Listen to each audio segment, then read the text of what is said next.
Hello, people. We are live, I think so.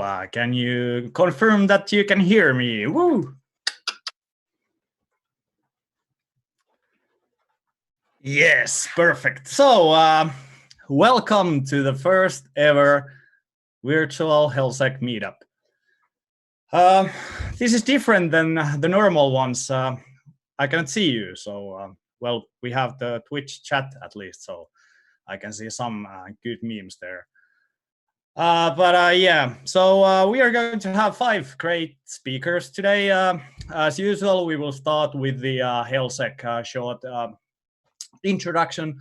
I think there is some people who don't know what is HelSec and what do we do. So we will start with that one, and then we will move on to the presentations, and then of course the after party on the Discord.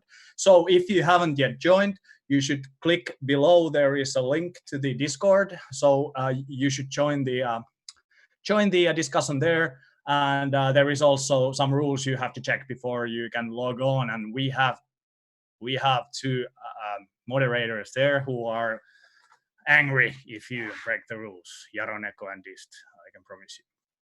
But yeah, so welcome to our first virtual meetup. Firstly, let me see, where's my mouse there? Boom. So who are we?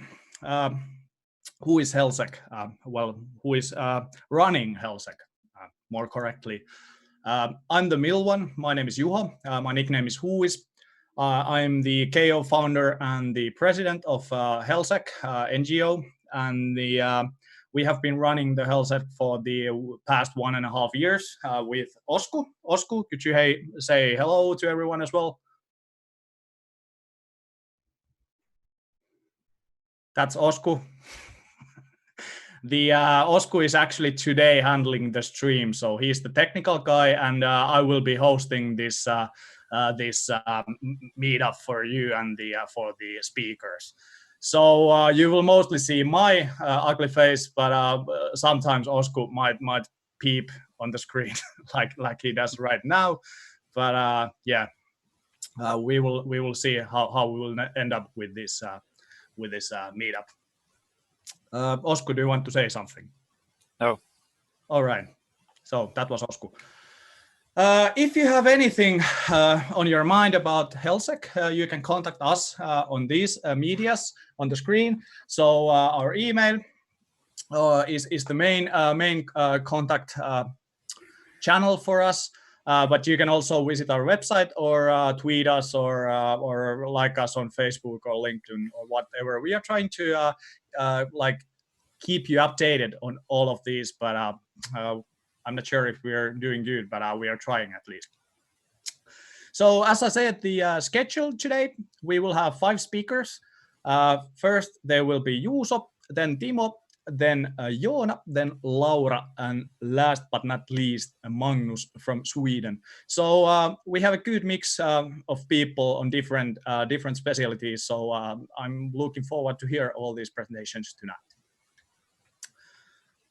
So what is HelSec? If you're not familiar with HelSec, if you haven't been in HelSec, you should come to our meetups after the Corona time. But we are basically a cybersecurity group by the community for the community. We are trying to give you meetups, workshops, and so on, where you can meet other people and learn stuff from others in the cybersecurity field. We are also registered, so we are NGO. You can find us from Kaupparekisteri, but that's not like relevant in this case. We are also part of this great CDSec community in Finland. There is like multiple secs on different cities, and we are proudly part of this great people who we actually met in Disobey. So this is the people who are actually running all, well, not all, but most of the CDSECs in Finland and Nordic area. And if you're not from Finland, if you're from somewhere else, we are really looking forward to talk to you with if you would like to start your own CDSEC in your own country or city. So please contact us on Mattermost or email or whatever, and we will like to help you as well. And the Mattermost I just mentioned, you should join it. It's on the cdsec.disobey.fi. Actually, the joohoi guy who is going to speak today is the main administrator of this Mattermost. So it's on reliable hands. You're right. So, but you should join there. There is multiple channels where you can meet people. It's like the Discord, but it's wider. There is at least 400 people, I think. Currently, maybe more. I haven't kept up with the number lately, but there is a lot of people you can get help and discuss with about all the cybersecurity topics. Sorry, I need to drink something.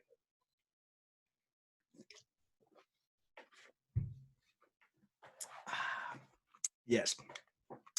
So, HelSec, 234 registered members at the moment. We are such a great community. Well, not us, but you people there. And there is like over 1,000 in the Meetup group, but 200 of them are registered to the HelSec. HelSec, and in this year we will probably get the Ilmoin online, which will replace the meetup.com, and then the registered members will have a 24-hour period when they can sign up to our meetups before others. This is, of course, post-Corona time. So when the Corona goes away, we can continue having those nice meetups. The community is great, as I said. We have a lot of good people here. Here is few of them. I found these photos from my phone from different meetups last year. If you recognize yourself, I'm so sorry I put this photo here, but I'm not really care about it. As you can see, there is also Joni, who is the third guy in the HelSec management at the moment. But he couldn't make today. I'm not sure why. I think he prioritizes something else than HelSec, which is really bad for him. But we wish he was here as well. And we have had 12 meetups so far. They have been great. We started the HelSec 1.5 years ago in January 2019, and it has been kind of a nice ride, because at the first meetup, me and Osku didn't think there was, we thought that only like 10 people come up. But I think the first meetup got like 80 people there, and the next one was over 100 people. And since then, we have been always full. So that's something that we don't like to do. We don't like to be full. We would like to welcome everyone on site, but there is some restrictions in law, for example, how many people can gather in some spaces and so on. So that is the reason why we need to restrict the number of people. Someday we will have a, well, we will not have a big place, but that big place that everyone can fit in. For example, here in Twitch, where we have now over 200 people online. So I'm really hoping that we will get more people today than we have in our meetups usually. So here is a few photos of our meetups for the people who haven't been there. There is one from the last December, one from the I think February, and one from the October last year. So we have been there has been like really nice talks in our meetups, and we will have those today as well, I promise. We have had 3 workshops, malware analysis, reverse engineering, and then one hacking a workshop by Osku. And they have been like great success, and we would like to continue them this year as well. We are planning to have some online. So most likely during the COVID-19 time, there will be workshops as well by HelSec. So hopefully we can arrange them, and you as much people as would like to get in there would getting there. So we would have an infrastructure that can host that many people that would like to participate in our workshops. And then, of course, we had this 6-month, well, it's still going on. We have this 6-month training period for females in cooperation with Future Female. And I think we have the 5th time next week, and then the 6th time on June. Of course, the past few times have been online sessions, but here are some photos from the first sessions that were actually on site. So they were before BC, before Corona. And now we have online meetups on these ones as well. And then we have, of course, stickers. So stickers, everyone loves stickers. By the way, we have stickers for this meetup as well. So we are going to, when the time is good, we are going to share some stickers of our virtual HelSec virtual meetup. It will be the logo of our meetup, and we will share them to you who were here in this meetup. So let's see when we can do it, but hopefully we can do it as soon as possible.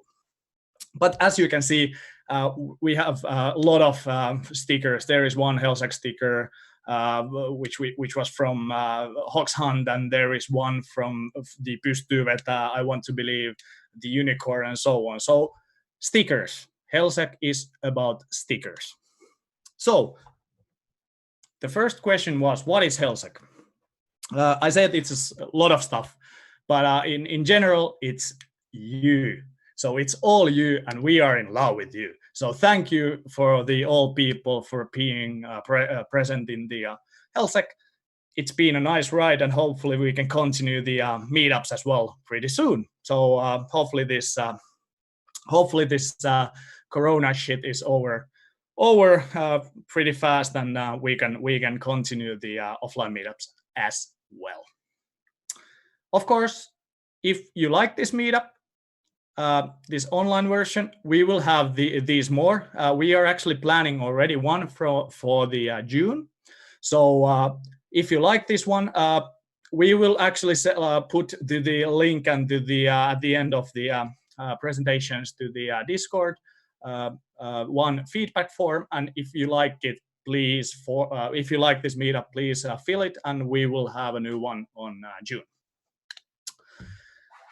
Some things the HelSec members should know.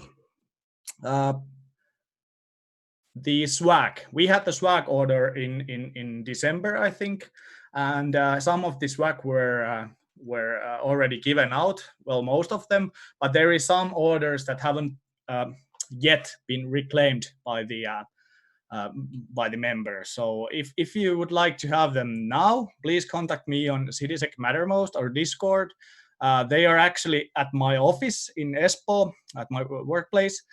So I need to get them from there. So if we could meet up there, and or if you want, I can post them to you and so on. So please contact me so we can agree about the delivery.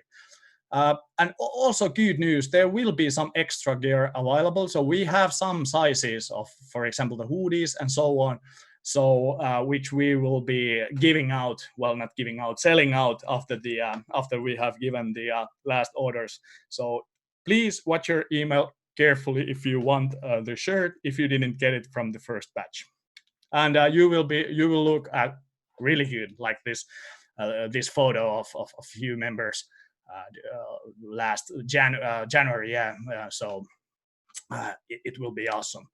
Also, we are giving out helsec.fi emails for our members. So this will be published. Well, it's now published, but we will contact you during the June, your current email, and please let us know if you want one, because we are giving them out free, and it's like a membership benefit or something for the members. So please watch your email carefully. And also the spring meeting, the mandatory stuff, we were planning to have it in April. We were planning to have it in April 23rd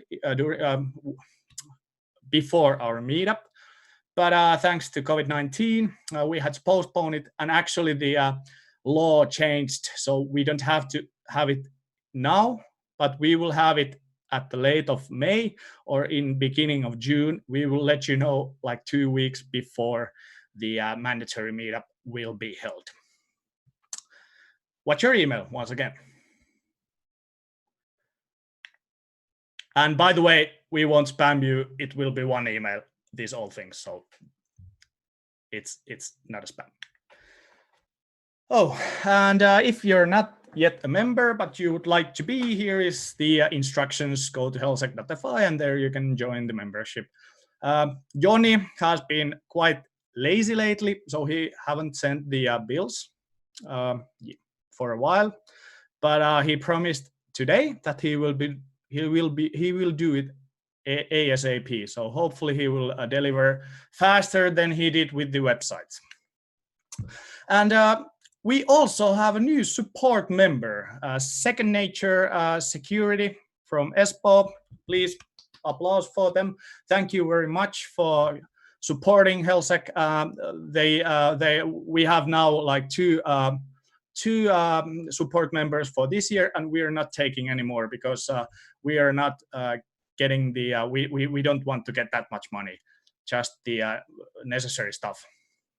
So thank you very much for the 2NS. So the two members, support members for this year are Nixu and Second Nature Security. And if your employer or your company would like to support us, there is a chance next year. So not this year, but let's talk more on next year about the sponsorship.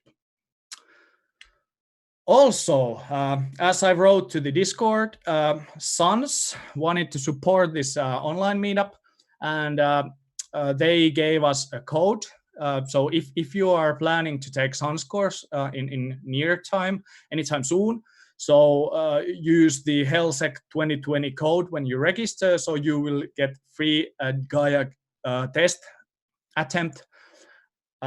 It's worth of I think $800, so it's kind of big discount.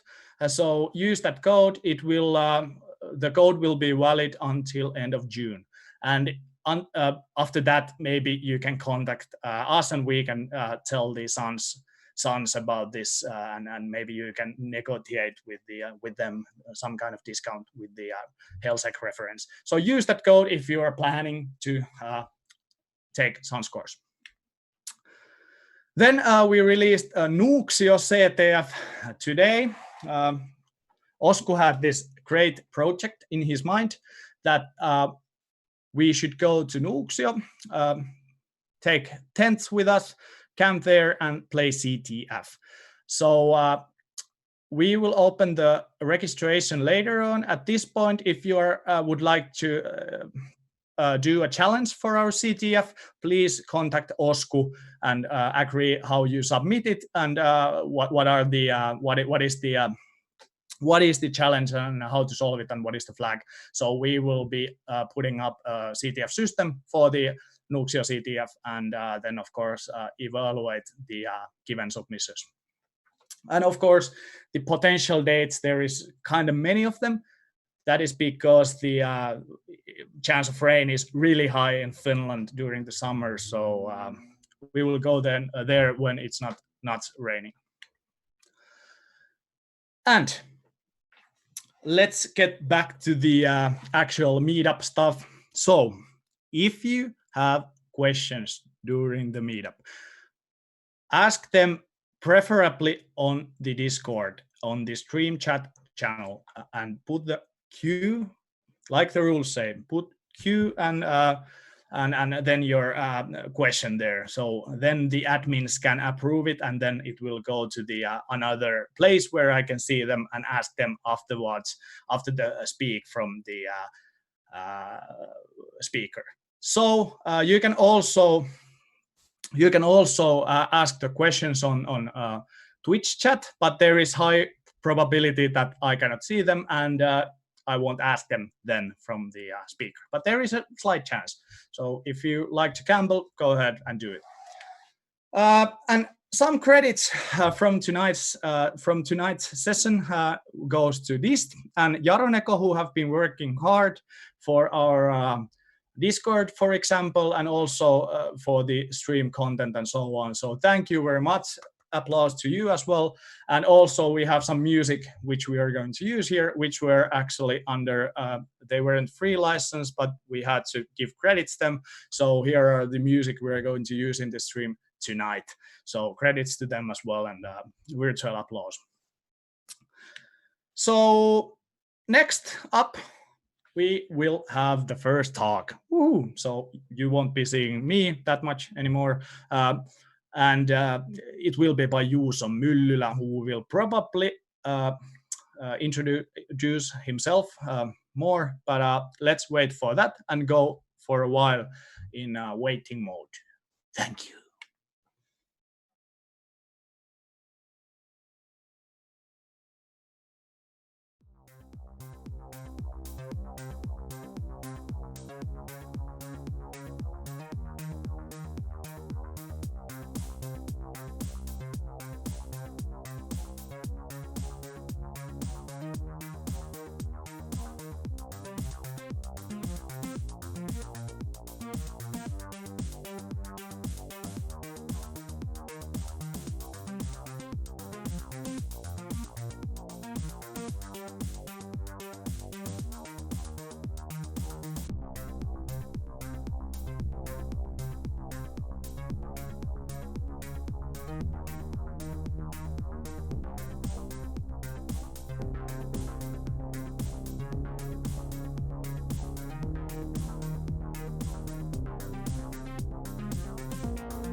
Hi everyone.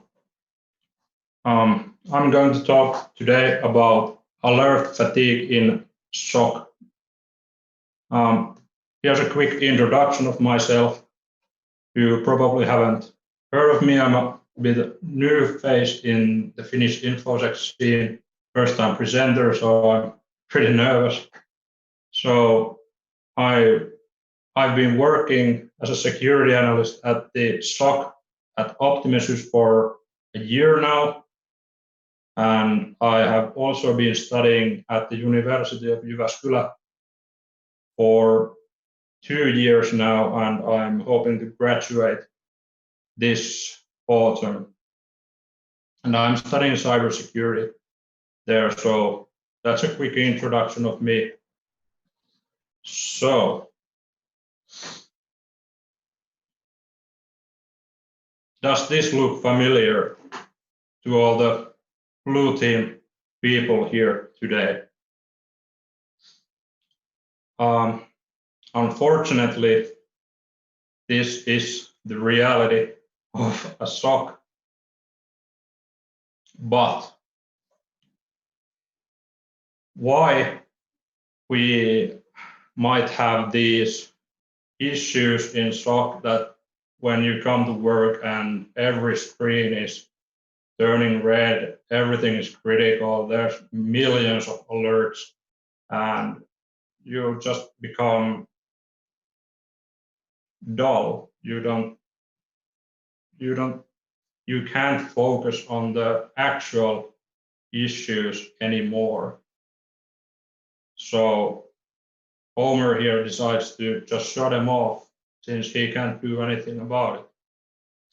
This is not the intended state of a SOC by no means.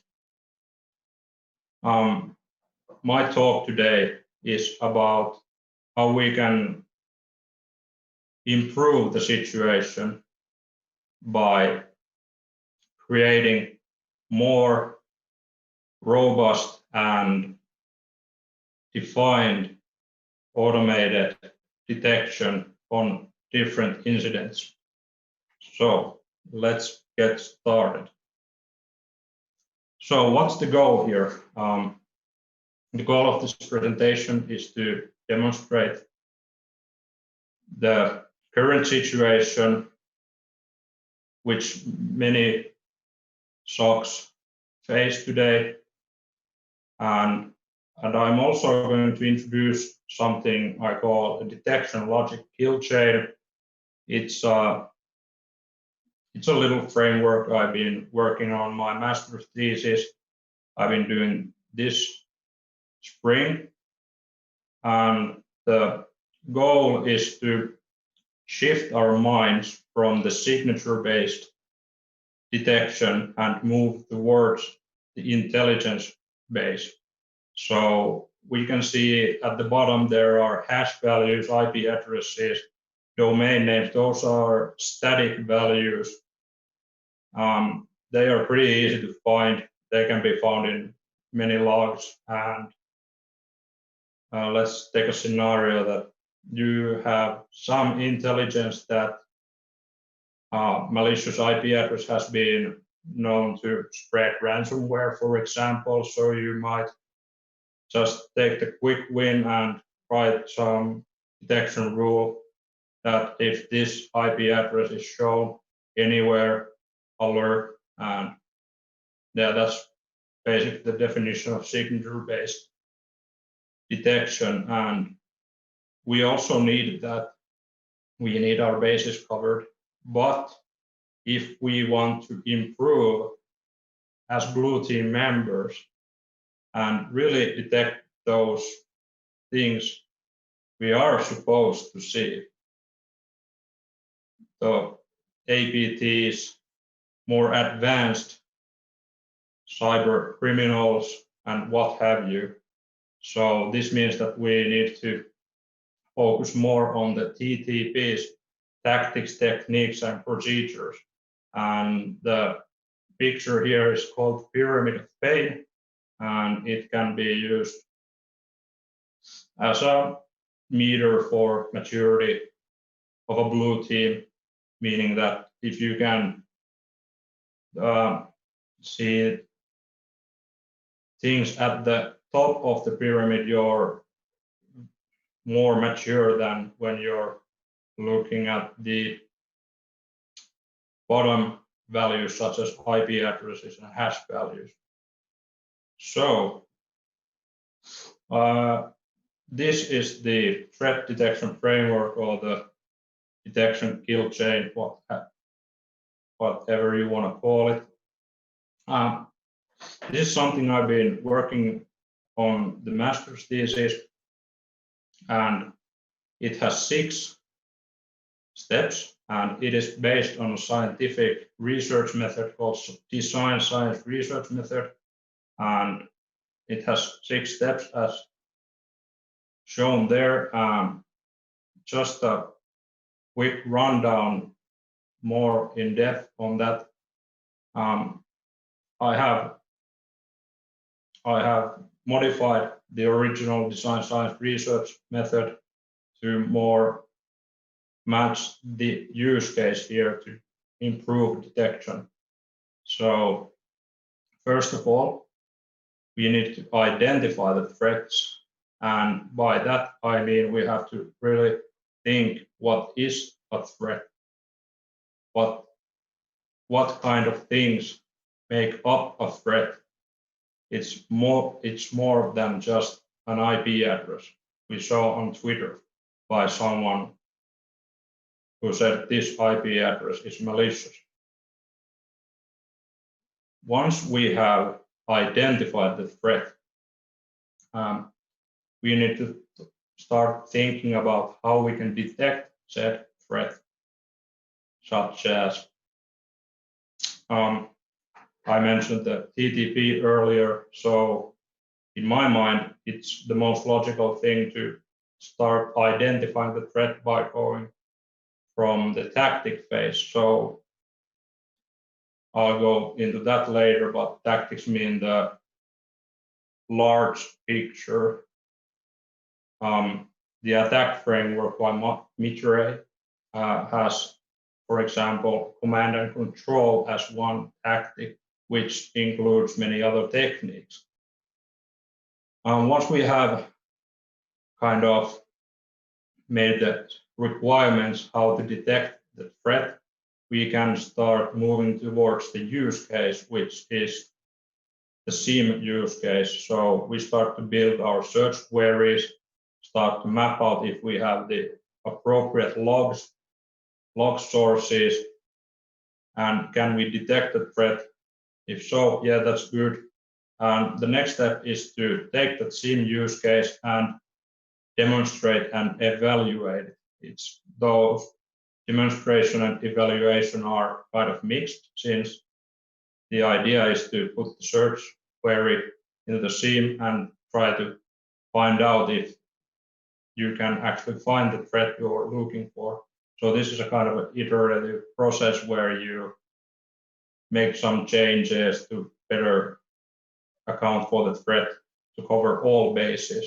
And once you are satisfied with the results, you need to move to the communication phase, which is the last one. And in this case, it means writing a Sigma rule. And I forgot to mention at the beginning, if you have any questions during the presentation, please write them at Discord and I will gladly answer them during this presentation. And we will have a few minutes at the end of the presentation also to go through your questions. So let's start going through the logic here. So threat identification. What actually is a threat? That's a tricky question. It's not that black and white. You need to know quite a bit about different threats. And for me, it's one of the greatest resources is the attack framework, since it contains known and non-used adversary tactics, techniques, and procedures. So that's a great place to start. And as the attack framework has 12 different tactics describing the whole life cycle of a cyber attack, ranging from the initial access to the impact, like destroying assets or exfiltrating data. So the attack framework is a great resource since it's structured and contains various resources on different threats. So I suggest everyone to check it out if you already haven't. I have a really bad example of how to use the attack framework and use my detection logic framework. And the example here is we have an Azure AD account which has been successfully phished. And I'm going to use tactic initial access here, since this is a typical scenario where the attacker starts their campaign by gaining access, gaining the first foothold on the target environment. So, quick recap: tactics are the umbrella terms containing techniques. About techniques, how can threats be detected? How can you detect this guy hammering away at his keyboard? As mentioned in the philosophy paper of the attack framework, techniques represent how an adversary accomplishes the tactical objective. So, since we have the tactic of initial access, so the adversary is trying to gain the initial access into the environment. But how is he going to achieve that? He's just going to say, okay, we need to gain access. But the next question is how. So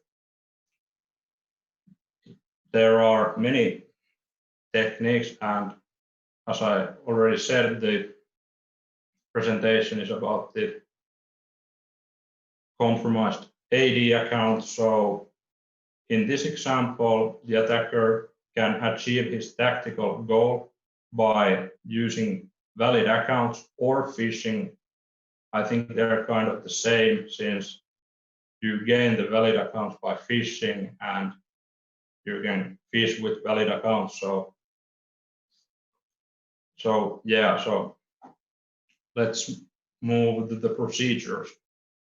So procedures are the kind of the exact examples of how an APT group has used. So when looking at the attack framework, there were several APT groups which have used, you guessed, valid accounts to achieve their original tactical goals. So what this means for the detection logic framework, we are going to construct a SIEM search query matching the earlier stages where we gave out the requirements, like we need to detect this and that. So the next step, when we have the use case, we have now the tactics, techniques, and procedures written down into our SIEM use case. The last slide will make this more clear, I promise. So bear with me. The next step is to apply that use case and demonstrate and evaluate the detection logic. Unfortunately, I couldn't show an actual hijacked Azure AD account examples here for reasons. So you're just going to have to imagine that's you as the blue team analyst going through the logs, trying to modify your search query to better match the original goal of detecting a threat. So when we are doing the demonstration and evaluation of the detection logic, we have to really think about what was the original threat that we are trying to uncover here. So in our case, it's we are worried about compromised accounts, especially in Azure. So when you are going through the logs and the various fields and their values, there might be, depending on different SIEM solutions, different fields. So when you are doing this, please pay attention to those which do not seem to be technology related. So the goal is also to be as technologically independent. So we're not relying on vendors or any other solutions to give us a quick fix, but we are trying to take the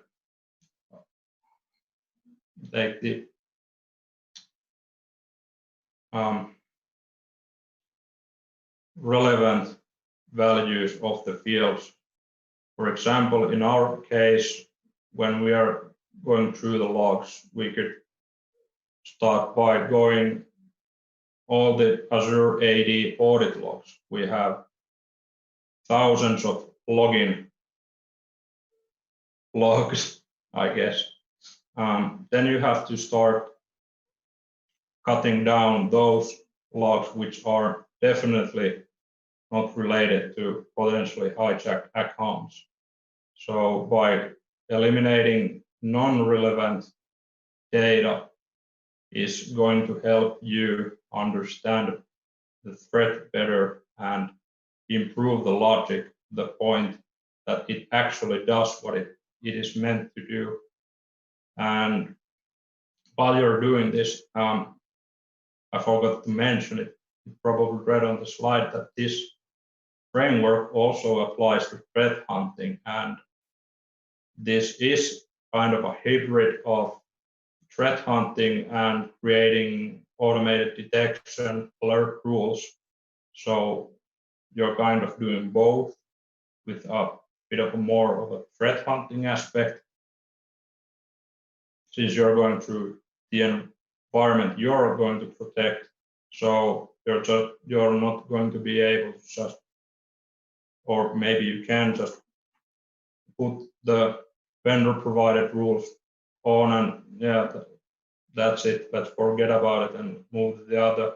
But by going through this rigorous process, you are, at least in my experience, I've done this for a while now, I started to understand more about the tactics, techniques, and procedures, and have really changed my way of thinking about the detection. It was just easier to have those indicators compromise and create detection logic around them, and yeah, that's it. But those things are not permanent. IPv4 addresses get reassigned, hashes go old, then your detection logic doesn't work anymore. So try to build your detection around those constant parts. So I hope this last slide will make this a bit more understandable. So here is a Sigma rule. I created this earlier today. So we have some time. So let's go through it. The process of creating a Sigma rule. So once your first, your 5 previous steps are done and you're happy with the results, the framework kind of requires you to document and communicate your solution to the problem. So as I mentioned, technology independence, it's because Sigma rules are meant to be created as a one size fits all. It doesn't matter what your SIEM solution is, it should work in every SIEM. So you're not married to your vendor, and I think it's pretty readable comparing to some vendor detection logic where you have this specific vendor and they have their own event identifier. So event identifier 1337 equals to, I don't know, DDoS, and you try to use that on different vendors, and that's kind of your only way of seeing DDoS because it works on that particular vendor. But you decide to change your firewalls, you don't have any detection on DDoS again. So starting from the top, we have the Sigma rule. It's pretty self-explanatory. You have the title, and status is either experimental or stable, depending on, well, the official requirement was like 3 months in production. It doesn't produce false positives or anything.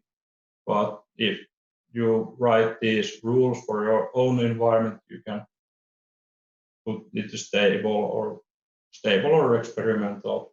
The description is this also works as documentation for other analysts. If, for example, you write the rules and somebody else is doing triage and doesn't understand how the logic works, they can refer to this documentation.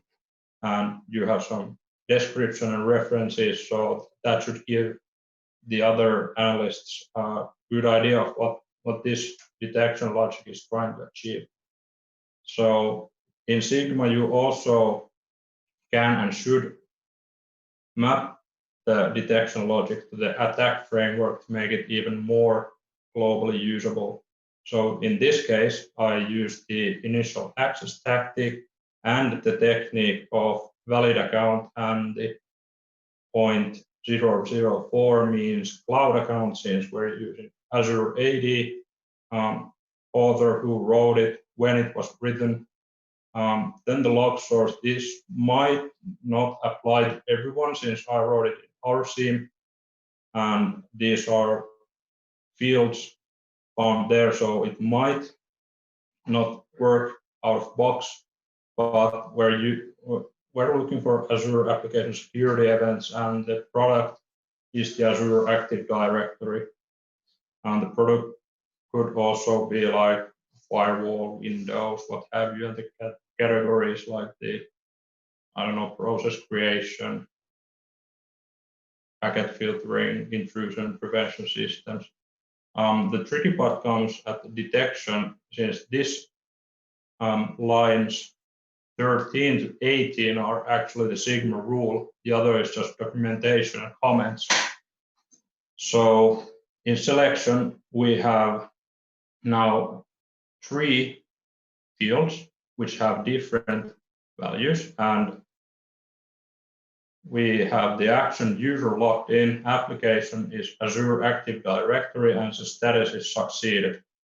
Okay, so that means we have 3 fields which have values, and this is the detection logic.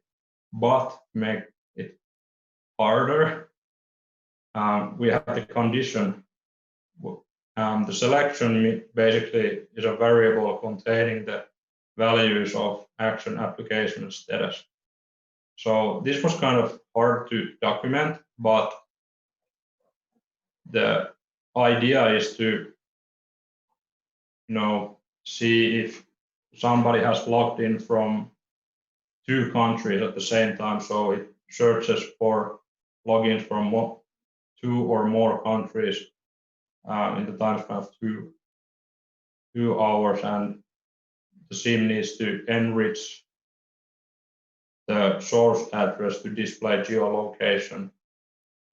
And the fields are useful fields when investigating when this alert happens. And false positives is, you can write, if you have some known false positive, if you have vulnerability scanner, you can write its IP address there if you don't want to share it. And lastly, you have the level, low, medium, high, critical, how to react to the rule. And Sigma rules are meant to be shared with others, or you can keep it yourself. And when writing these Sigma rules, try to be as SIM agnostic as possible, so it will work on other SIMs. So that's my presentation. I hope it made kind of sense to someone, at least. Yeah, thank you. Thank you very much, Juuso. We actually have a few questions for you here on the chat.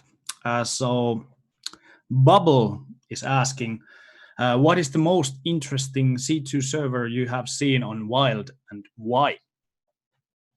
I have to think about an OPSEC answer. Well, C2, that's command and control, where a malware communicates with a server to receive more instructions on what to do. I personally haven't seen any like that interesting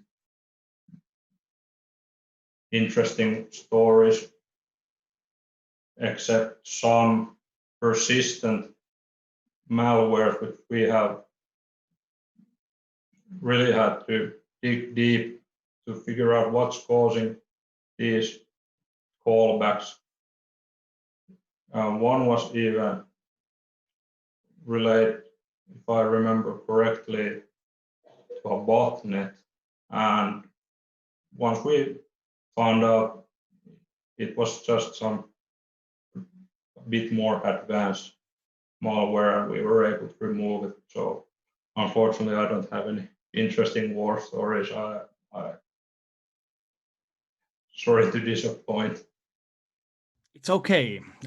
We have another question as well. So Baldur is asking a question about the Sigma rule formats. Have you found any good ways to implement whitelisting techniques in the rule syntax? Like in the, he's giving an example, the example rule, there can be pretty many common false positives regarding geolocations. What I usually tend to do, I basically write these Sigma rules for our own environment, and I haven't really shared them, so I've been kind of selfish and made some lists in the scene where I have written down some IP addresses of known false positives, and the search query reads the lists and doesn't include them. So that's one way. And when you're writing the sigma rule, you can write it to the condition. I don't really remember how to do it right away, but there's like some syntax that you can, like I have used here, source address equals country, like source address not in list X. I hope that kind of helped. I don't know. All right. In the same. Yeah. There was one more question from Balduri. When is your thesis ready? And he would love to read it. So will it be public or? Yes, all master's theses are public by nature, and I hope to have it ready like in September, October latest. I'm trying to work it during the summer, but I've been kind of busy with work, so I'll try to find some time to publish it, and hopefully it happens during autumn. All right, thank you very much, Juuso. There was one more question about the stream future talks, or is this just during the COVID time? I can answer that. We haven't done any decisions yet. This is the first time we are streaming ever, and probably we will continue this at least during the COVID. After the COVID, we will see how, if you like this, we will probably do this in the future as well. So let's see how we will end up with this one. And also there was some nice discussion about the C2 build over the Discord.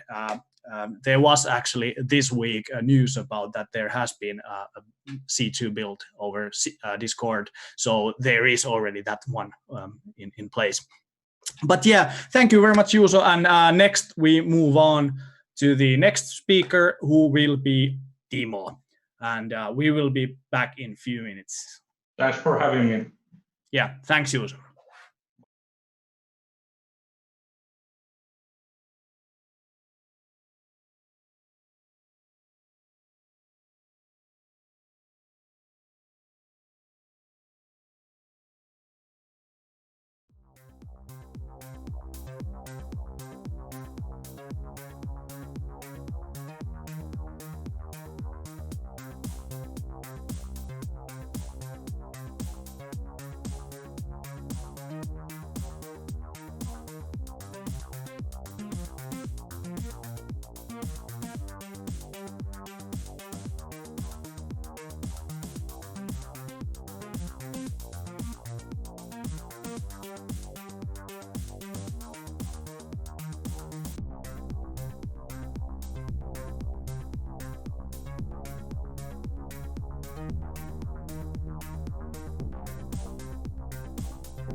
Well, hello, HelSec. Can you hear me? I will check from my Twitch chat if I can see anyone confirming. Yes, perfect. All right, so I'm gonna talk to you about iPhone forensics today in general, and I have one real life case as well that we will follow on the on the end of each section, and that's where the actual title of this presentation comes from. And yeah, look at my title of this slide. Very unique, but yeah, you can use it if you want. So my name is Timo Miettinen, and I'm originally from Oulu region, and I studied there. Mathematician, but please don't ask me anything about mathematics. I have forgot pretty much everything. 1 + 1 is 10 or something. That's the only thing I can remember. I work at Nixu at the moment as a senior DFIR consultant, and before Nixu, I was doing some random cybersecurity, information security, IT security, whatever you want to call it, related stuff in public sector, in Finnish tax administration and Finnish defense forces. And yeah, you can find me from Twitter as well, so feel free to contact. But because this entire presentation is not about me, so let's talk about iPhones instead. So iPhone is running iOS, which used to be called iPhone OS, but nowadays actually iOS is the one running in iPhones, and iPads have iPad OS, and Apple Watches Watch OS, and so on. And the iOS is Unix-like operating system, and it's based on Darwin, which was developed by Apple some 20-something years ago. And it's based mainly on BSD and has some code base from some other stuff as well. But actually, iOS and Mac OS are well, yeah, they have many characteristics in common, and it seems that whenever new versions come, these two actually get closer and closer to each other. And some even call the iOS Mac OS Lite.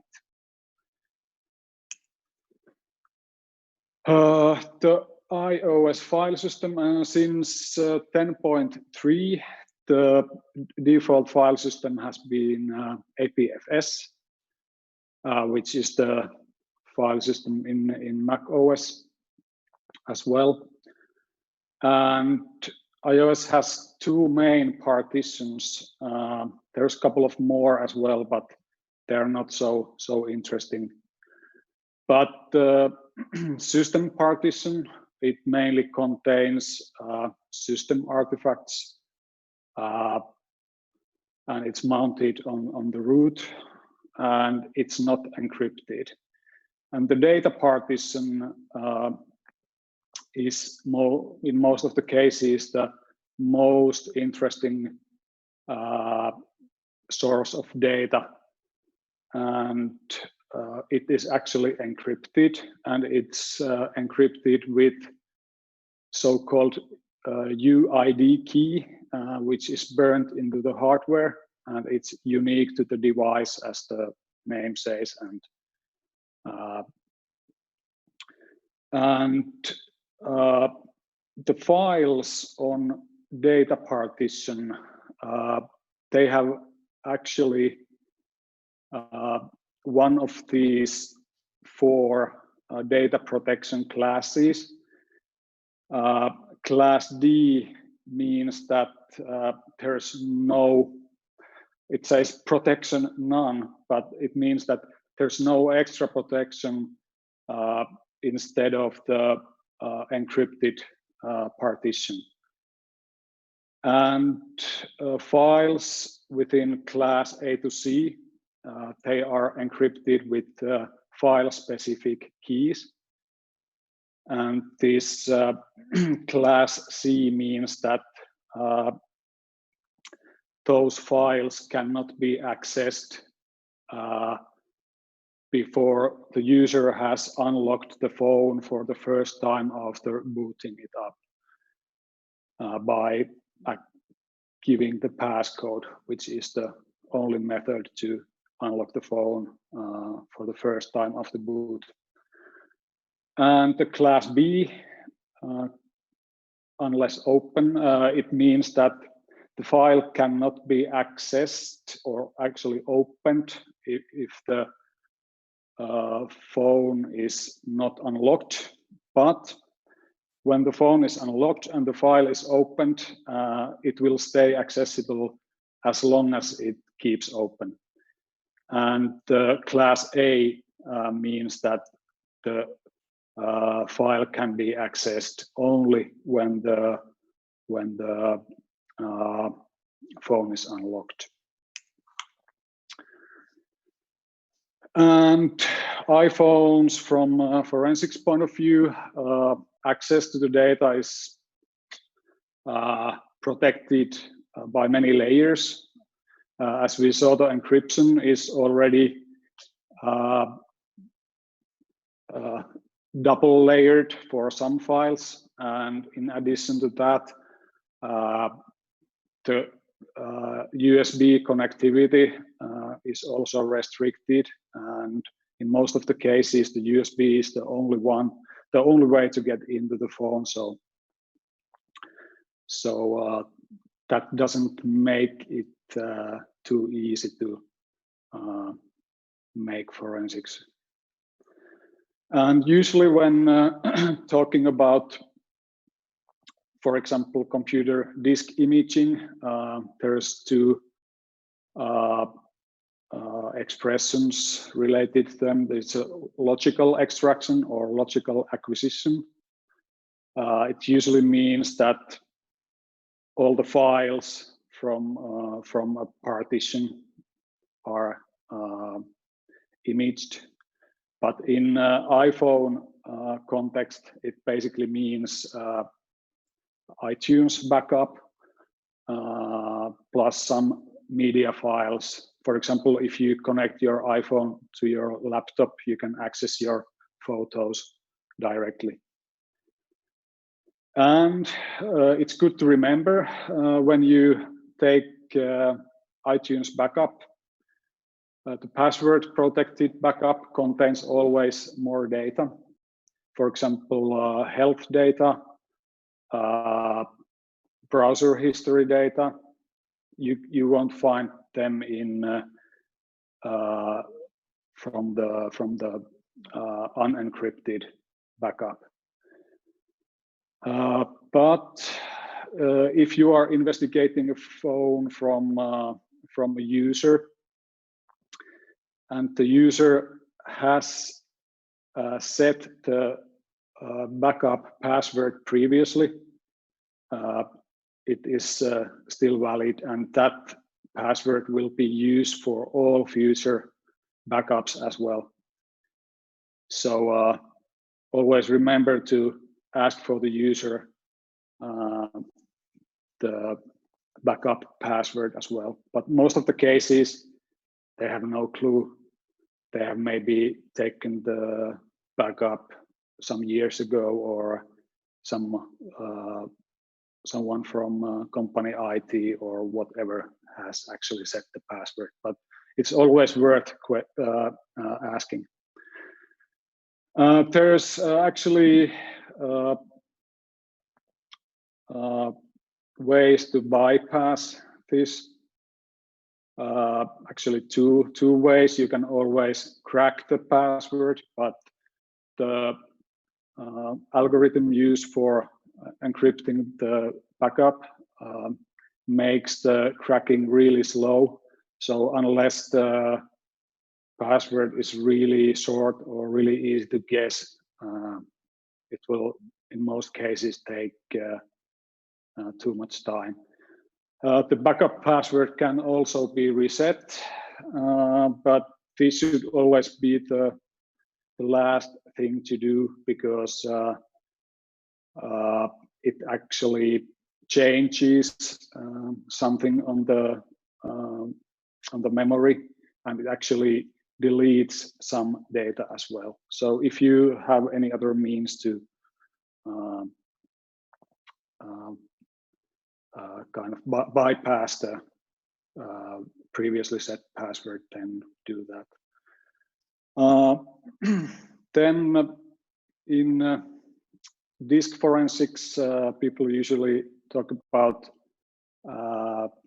physical extraction, which usually means bit by bit copy of the whole disk. But in iPhone context, there's no easy way to access the memory bit by bit, and the closest to that one is actually full file system extraction, and some tool vendors call it logical physical, or they might have some other fancy words for it, but basically that's the most complete way of getting data out of iPhone. And that always needs jailbreaking the device. Then there's one extra thing to consider. Phones back up themselves to iCloud. They synchronize data to iCloud. So if you have username and password for the user iCloud account, that's again good source for data extraction. And yeah, it can be a pain in the ass to get data out of iPhone, but there are some nice features, so to say, as well. This is how others take selfies, and this is how iPhone users take selfies. So you can always recognize if the photo is taken with iPhone, even if you don't have the metadata. And if this photo had better resolution, you could probably see the version of the phone from the back as well. Yeah, but that was the funny part. Let's get serious. So this is the case I was talking about. We received an iPhone that the original user had lost. It was later returned to the original owner by, let's say, foreign law enforcement. And the owner of the phone was kind of curious that what was done with it while it was missing. Was it stolen, or was it just inspected by friendly authorities? Yeah, when we received the phone, it was powered off. The owner didn't have any idea what iOS version it's running, and we soon realized that the passcode was set, but it was not the one that the original user had set. So obviously, at least the passcode was changed, but what else was going on? And what does this mean? So this acronym from the title of the presentation, BFU, means before first unlock. And thanks to DIST for providing me this diagram. I don't know if you actually made this yourself or stole it from the internet. I didn't have time to ask you, but thanks anyway. Okay, cool, you made it yourself. Good. Then, yeah, so basically when the device is powered on, it's called before first unlock state. Yeah, the state when it boots up. And when the user unlocks it and locks the phone by locking it from the button, or the screen lock timeout goes off, then the state is called after first unlock, AFU. And when the phone is unlocked and the user connects some USB dongle for it, or something to the Lightning port, the USB restricted mode is disabled. And there is 1 hour timeout for this USB restricted mode, and it starts running when the device, when the Lightning cable or something is unplugged from the device. And after 1 hour, the USB restricted mode is enabled again. Or if the phone is powered off, then of course the USB restrict mode is on again. But what does this mean? When the device is booted, the file encryption keys are wiped from the memory, and after that we can only do this quite limited BFU extraction for the device. And it means that only unencrypted and those Class D protected files are available. The biometric authentication is not possible anymore. So if you happened to have the finger of the owner of the phone in your plastic bag, you can't use that anymore.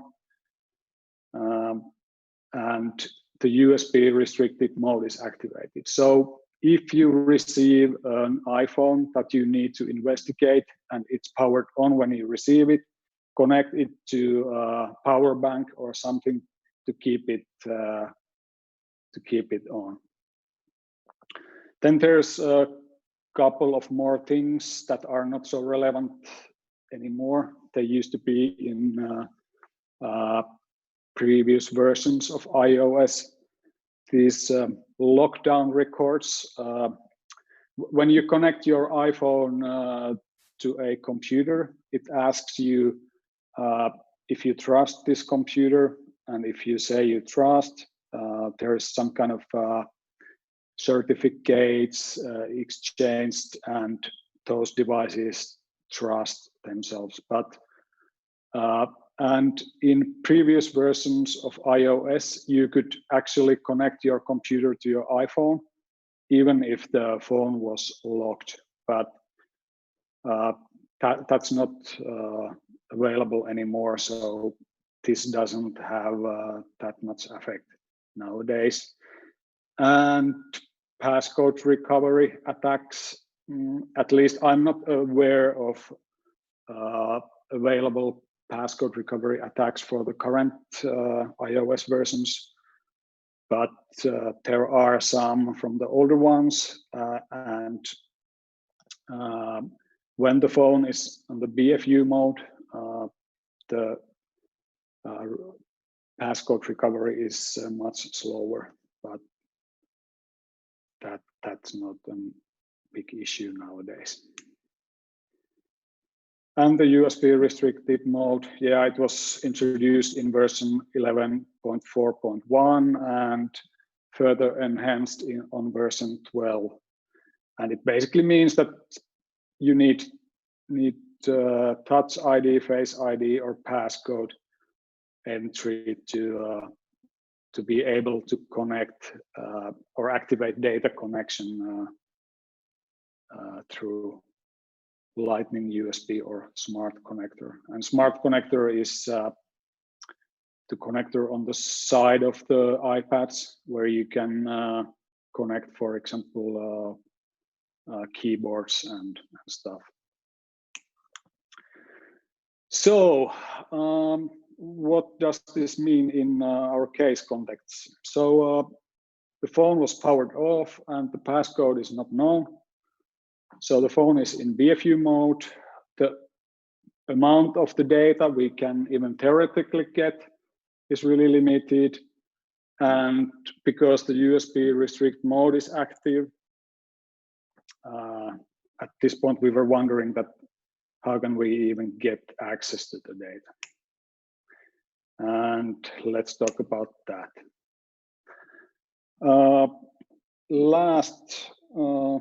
Let me take a look at the, okay, yeah.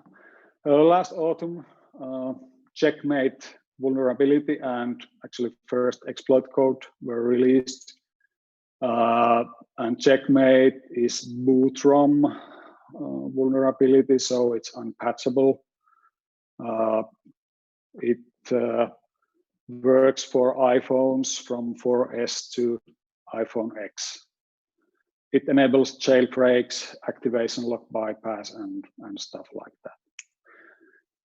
And a couple of months later, Checkrain jailbreak was released. And jailbreaking is basically privilege escalation for basically any Apple device, but in this case for iPhones. And Checkrain utilizes Checkmate exploit to run unsigned code. It officially supports iPhones from 5S to X and iOS versions 12.3 onwards, but at least I've managed to run it on iPhone which had iOS 12.2, but so this is not so accurate. And people have noticed that on some cases, when running the checkra jailbreak, it actually bypasses the USB restricted mode, but not every time. And this seems to be related to the combination of hardware and software versions. And I have tried this with iPhone 6s running iOS 12.2. It didn't bypass it. I wasn't able to connect any device for it, but then with iPhone 7 and iOS 13.2, it actually bypasses it. So I'm able to SSH into my test phone, which is iPhone 7, which is interesting. But some open source / free tools you can use. So basically checkra to do the jailbreak. And if you want to get the biggest amount of data that is available, then you always should do the jailbreak, unless you're not allowed to do it or you have an iPhone version that has no working jailbreak. And then if you don't have the BFU restriction and you can't jailbreak the device, you can always use iTunes to get the backup. And for some quick triage, you can use tools from Lib iMobile device, which has collections of useful tools. iDevice Info, for example, gives you quickly the iOS and hardware versions. And then one quite nice, it's actually a script utilizing some other tools on the background, is this iOS BFU triage. It utilizes, for example, these Lib iMobile device tools. And then if you're not lacking money, here's a list of commercial tools just for your reference. I'm not going to go that deep into these. So our case, we did the jailbreaking for the device with the checkra, but the USB restricted mode was activated after reboot, and because we didn't have the passcode, no luck. But some of the commercial tools have recently implemented their own ways to bypass the USB restricted mode when utilizing the checkra jailbreak. They have added some extra code to the jailbreak.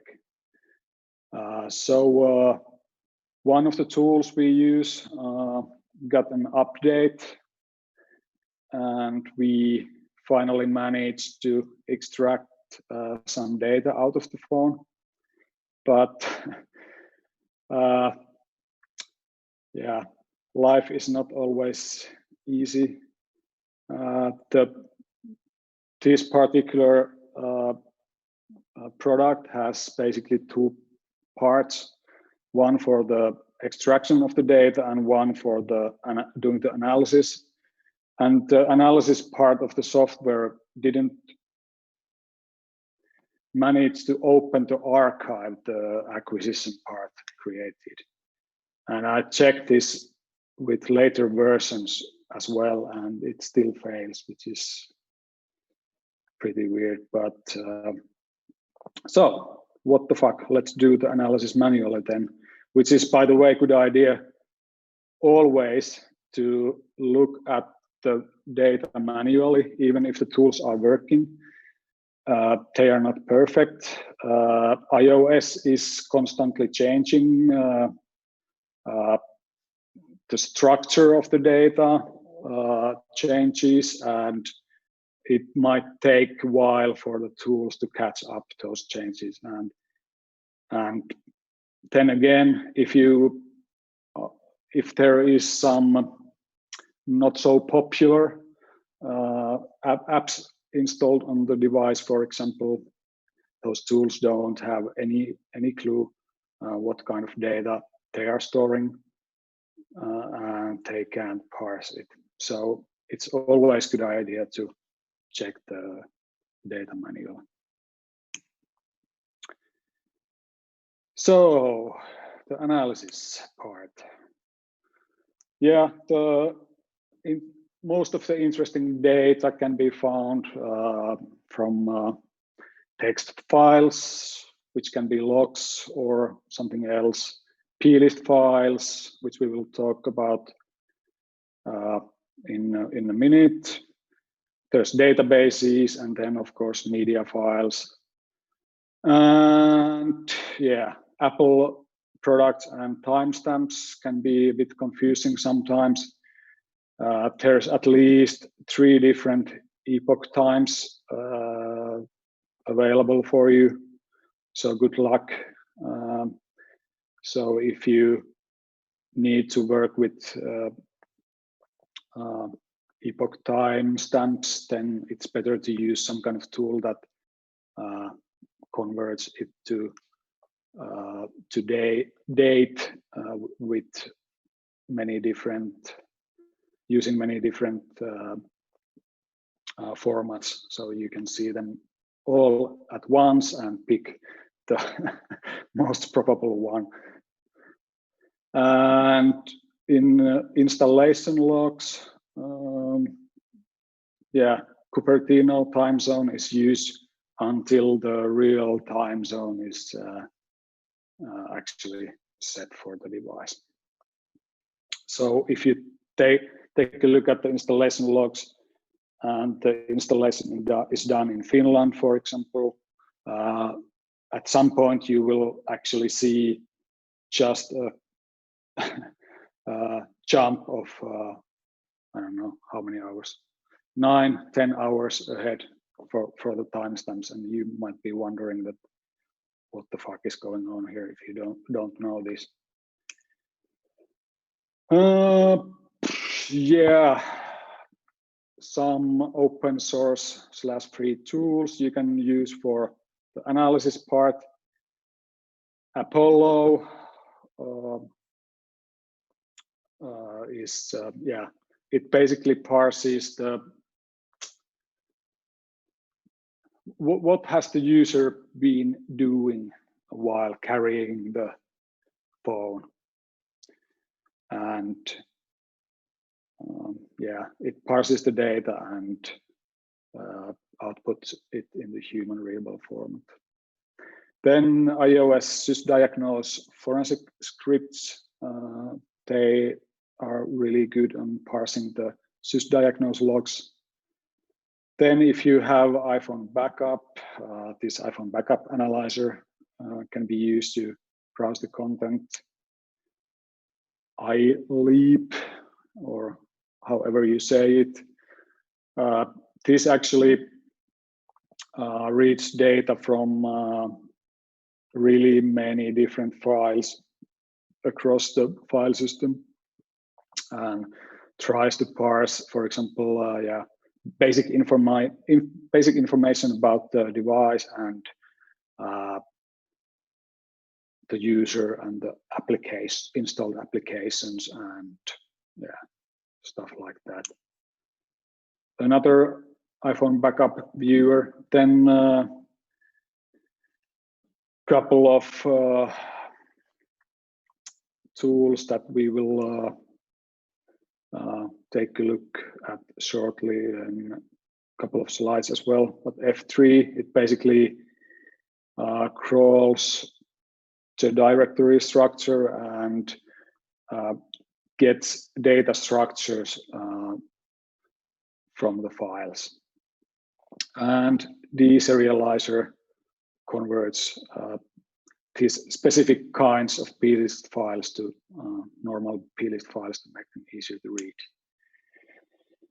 And plist property list is where the name comes from. You can find them all over the file system. The extension may be plist or it can be something else. Apple doesn't seem to care. It has a couple of formats, XML, binary, and then this special structure of NS-keyed archive. And here's an example of XML plist. Well, yeah, it's XML, easy to recognize. I don't like to read XML, so I usually use plutil to actually output it into this format, which is much nicer to read, at least I think so. Binary plist, yeah, file signature, Bravo, Papa Lima, India, Sierra Tango, 00. Easy to recognize as well. And these can be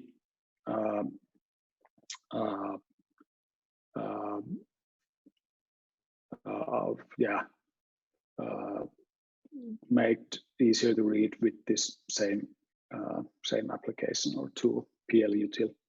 And there's also Python library plistlib that you can use.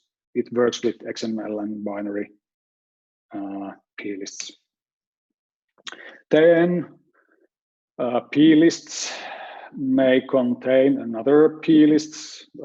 Here, for example, this object called CloudKit persisted state, and the value is hex string of binary plist. If you check the first few bytes, you can easily see it. Yeah, you can use plutil and xxd to actually extract the data and then print it out in this format. This looks horrible and might be that I'm just stupid, but this is still the easiest way that I have managed to do it. And when you take a look at the output, it says on the first row, NS-keyed archiver. And this is not, again, quite, well, very easy to read. For example, if you take a look at the events were removed from event kit key, in the end, it says value equals to 2. This doesn't actually mean that the value is 2, but the value is found from object 2. So basically, you have to go to object 2 and see that the value is 1. So pretty complicated. But oh fuck! So there is this deserializer script that you can use to convert these NS-keyed archiver plists to normal ones, and now it's again much easier to read. SQLite databases you can find quite often.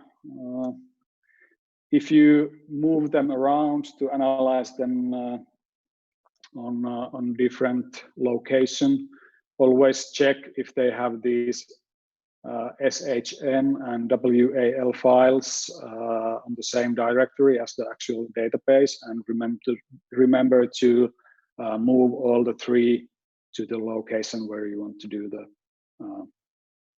analysis, because those 3 together actually contain the whole data. One SQLite database browser I like to use. And the blobs in the database can actually contain binary plist files again. And you might want to extract them. You can use SQLite 3 to actually dump all the data from the database to one text file. But the blobs are as hex strings in this case, and we will see how to deal with them. Then if you find a binary, or actually you usually see it as a hex string or a binary file that doesn't make any sense to you, they might be protocol buffers. Some applications are using these more and more nowadays. It's worth trying out these Google protobuf utilities to if you can decode the data. If not, it's something else, but it's maybe worth a try. Yeah, so tools find most of the interesting data, but not all. And since we had we didn't have that much data available, so we wanted to get everything out of the data that we had. I wrote a script that basically first runs the F3 against all the files and gets data structures from each file, so I can see if the plist contains another plist, or a database has a plist inside of it. Then it dumps all text files as is. It converts all plist files to readable format, dumps data from every database. Then it gets all embedded binary plists from plist files and databases and converts them to readable format. And it outputs everything on one directory where I can start grepping, basically. And yeah, if the script does what it's meant to do, but it's not very pretty at the moment. If you are interested in the script and you would like to use it, please let me know. I will clean up it a bit, and I can publish it as well. But it's not in a condition to be published at the moment. But let me know if you're interested. I can work for it. So what we actually found from the phone, yeah, the host name, computer name, a username of the, we found out that the phone was reinstalled quite soon after it was lost from the original owner. So the username or Apple ID of the new owner of the phone was found. The installation timestamp, and then we searched for all timestamps and took the latest, and we had kind of a window of time when the phone was used. Well, basically version information, hardware and software, the language settings. Then this particular file here actually contains information of accounts that were contacted with iPhone's internal communications apps. So basically FaceTime, iMessage, stuff like that. And when user makes a connection to another iPhone user or any other Apple device, basically, the Apple ID of the other user is validated from Apple servers, and there is an entry written into this file, and it contains the contact information, so basically the Apple ID as a phone number or email, and then timestamp. So it basically gives pretty good idea about the calls and SMSs that has been going on between user of this phone and other Apple device users. Then a list of installed applications and including the arrangements of the icons on the home screens.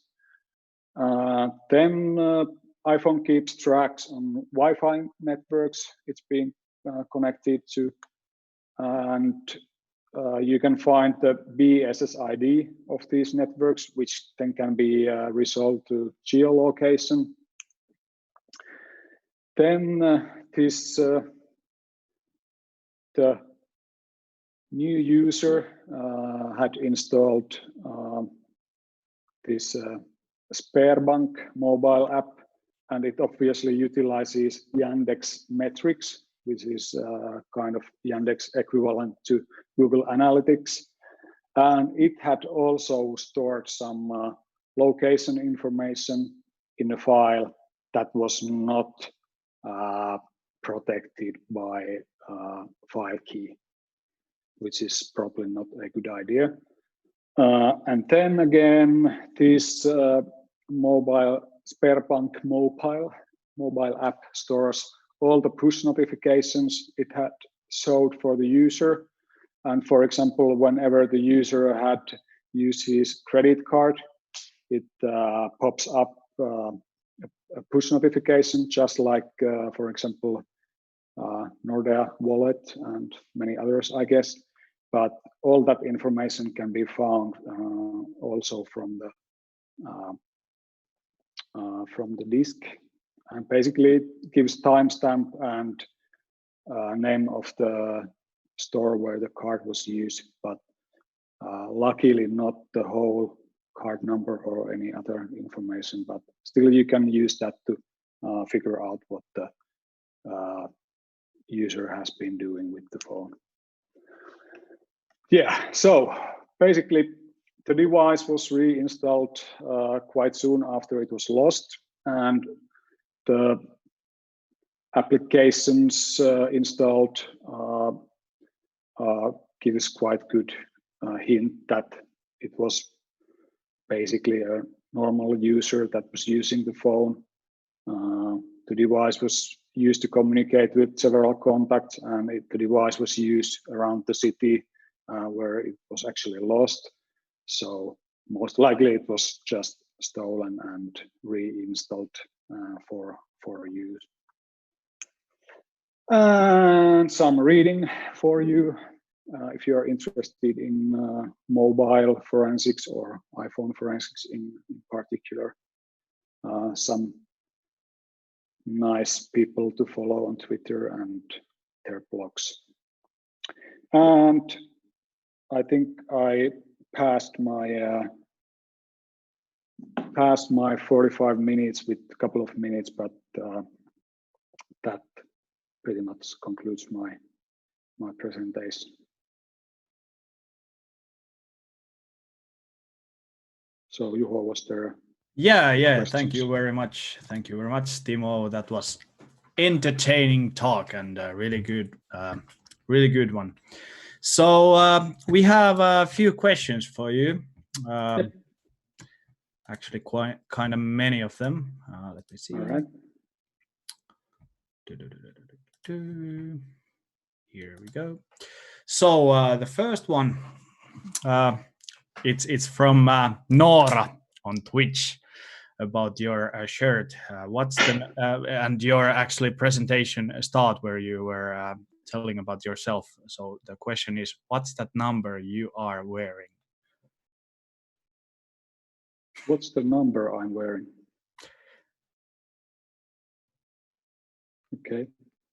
Okay, next one. Okay, next one. So the Tommy B asked on the Discord that what protections need to be bypassed to extract an iOS backup from iCloud?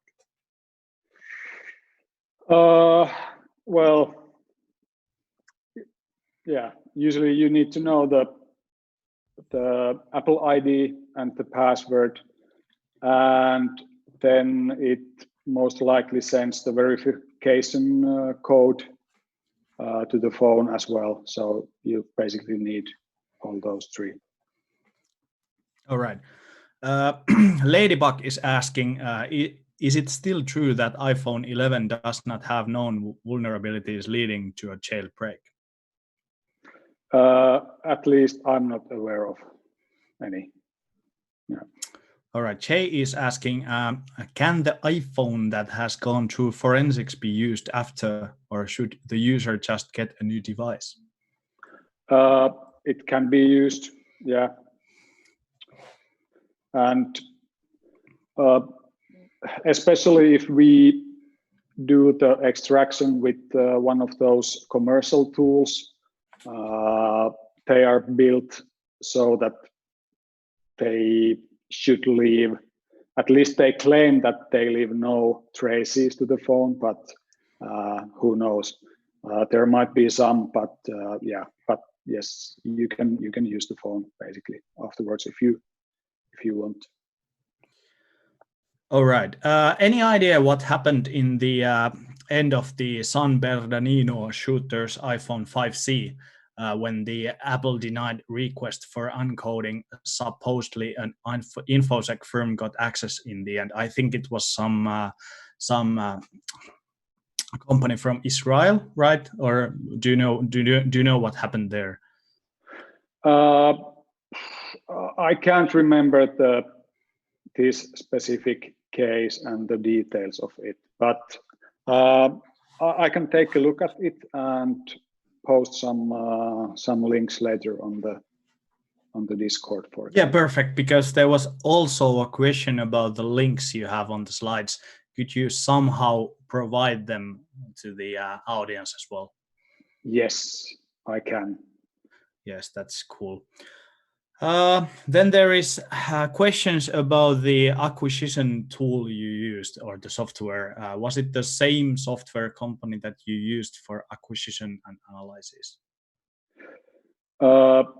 Yes, or well, we tried, but as I said, it didn't understand its own format. So we basically had to do the analysis manually, going through the files that we already knew contain some interesting information, and then dumping everything to one directory, and then started creeping with words of interest. Yeah. grep is a really good forensic tool for everyone. I highly recommend it as well. I totally agree with you. Yes, totally thank you very much, Timo, my friend, comrade. One more question. There is actually more, and if you could answer them on the Discord, because we don't have much time anymore. But I will ask one more question, and it is from Hetti. It's about the do you contribute back to the open source software if you, for example, implement something for your work? Yes, if but this, yeah, I mainly have been only using the stuff so far, but for example, this script I mentioned earlier, I'm planning to publish it whenever I have time to rewrite it in Python, as you Juha told me to do in the beginning, but I didn't believe you. So I think I need to actually rewrite. You mean the bash script you were working? Yes, it was like a fucking horrible spaghetti. Yes, that one. Yes. All right. So, but you will probably do it, and also I can tell here that we at Nixu try to do so, but sometimes we can, sometimes we don't. For example, in the this Netscaler's case, there was this addition to the volatility where you can actually analyze the Netscaler images. So some stuff end up to the public internet. But yeah, Timo will answer the questions. The questions you asked that we didn't have time to go through on the Discord. But we will move on to the next talk, and it will be from the motherfucking joohoi from Turku. So stay tuned, and we will back in a few minutes. All right. Thank you.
So cheers.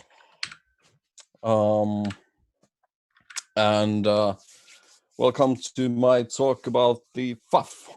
Talk called Still Fuzzing Faster, You Fool. So it's obviously a reference to the tool's name, which is Fuzz Faster, You Fool. The tool was initially actually called Fuzz Faster, You Fuckers, but I decided to make it more like family friendly.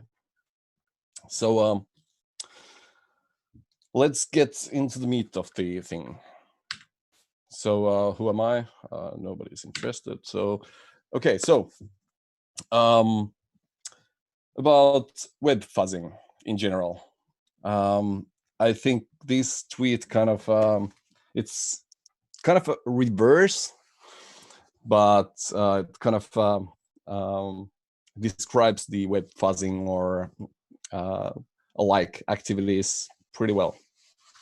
I won't read it out loud, but you probably had time to look at it already. So web fuzzing is basically fitting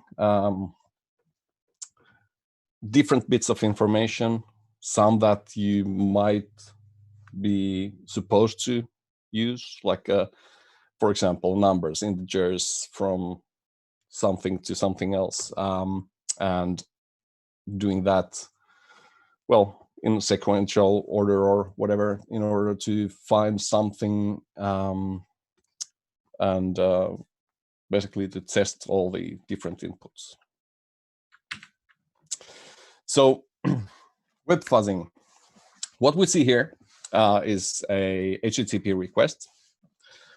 The first line there is the resource that we're getting, and the rest of it is basically headers. In some HTTP request verbs, there are also like a actual data payload, but this works for our like demonstration purposes quite well here. So with the as an HTTP request, when you browse to a site, this is what your browser is actually sending to the server of this that's serving you the website.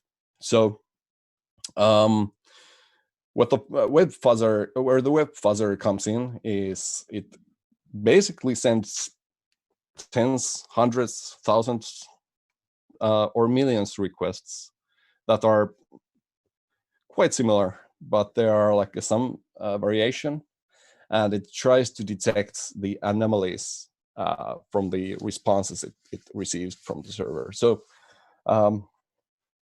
for the web fuzzer, you could, for example, here the highlighted word fuzz is the kind of a variable that gets replaced with whatever payload you deliver, and ffuf does exactly this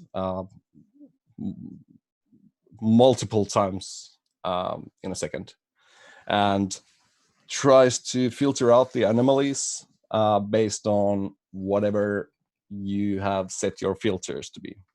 And well, same goes with the matchers. So in this example, the keyword is added to the URL, and that's by no means the only way to do this, or only value you should be trying to fuzz. Other like popular examples is the host header, for example, in order to find different subdomains that would be served by the same web server. Like you would be getting different content from the same server that has like a virtual hosts for different subdomains of your domain. Some of them might be public, as in have DNS records, and some of them might just be internal and like mistakenly left there or something like that. So So about the input content, what would you feed the fuzzer with? You would feed it with, in case of password or credential brute forcing, you would feed it with password lists, user lists, combination of those.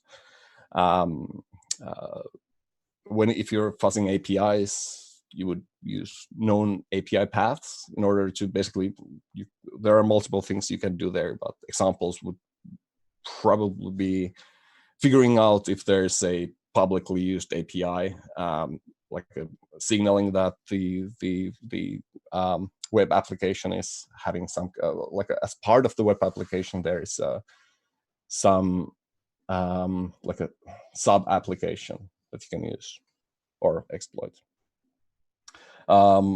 Assets and resource discovery, you would basically just feed within common file names and directory paths, admin.php, wp-admin, so on and so forth, and seeing if the web server sends you a response that differs from the others. Or you can have a bunch of valid input data examples and use a mutator to mangle those and resend them in order to find bugs. So the common targets where the fuzz variable should be or is commonly inserted would be, well, of course, get parameters, either parameter names or values, or, well, obviously both as well. Headers, host header, authentication header, yada, yada, yada. Even user agent, which gets shown in some contexts in the admin or log viewing applications, triggering possible excesses and so on and so forth. Of course, post data, form, JSON, whatever you might feed it with. I realized that I jumped the gun in the beginning there a bit. So I'm actually presenting about ffuf the second time in HelSec right now. The first time was in the very first HelSec meetup. And at that point, ffuf was like 4 or 5 months old project. And it's come a long way since. There's a lot of features, known good use cases, so on. And I'm trying not to present like overlapping content, and I'm somewhat rushing through the basics here. So basically the meat of this talk will be live demos, within which I will explain what each of the demos is actually doing, which command line parameters are getting used and why. So yeah, sorry about that. Let's continue. So what to look for? So we are sending like 2,000 requests per second. The human eye probably wouldn't be able to actually figure out the relevant responses scrolling through the screen. So we need to have something called filters and matchers. So matchers basically mean that something that would be flagged as a potential match by the fuzzer if it meets something. So the matchers and filters are like interoperable. So when I describe something for matcher, it basically applies for the filter in reverse.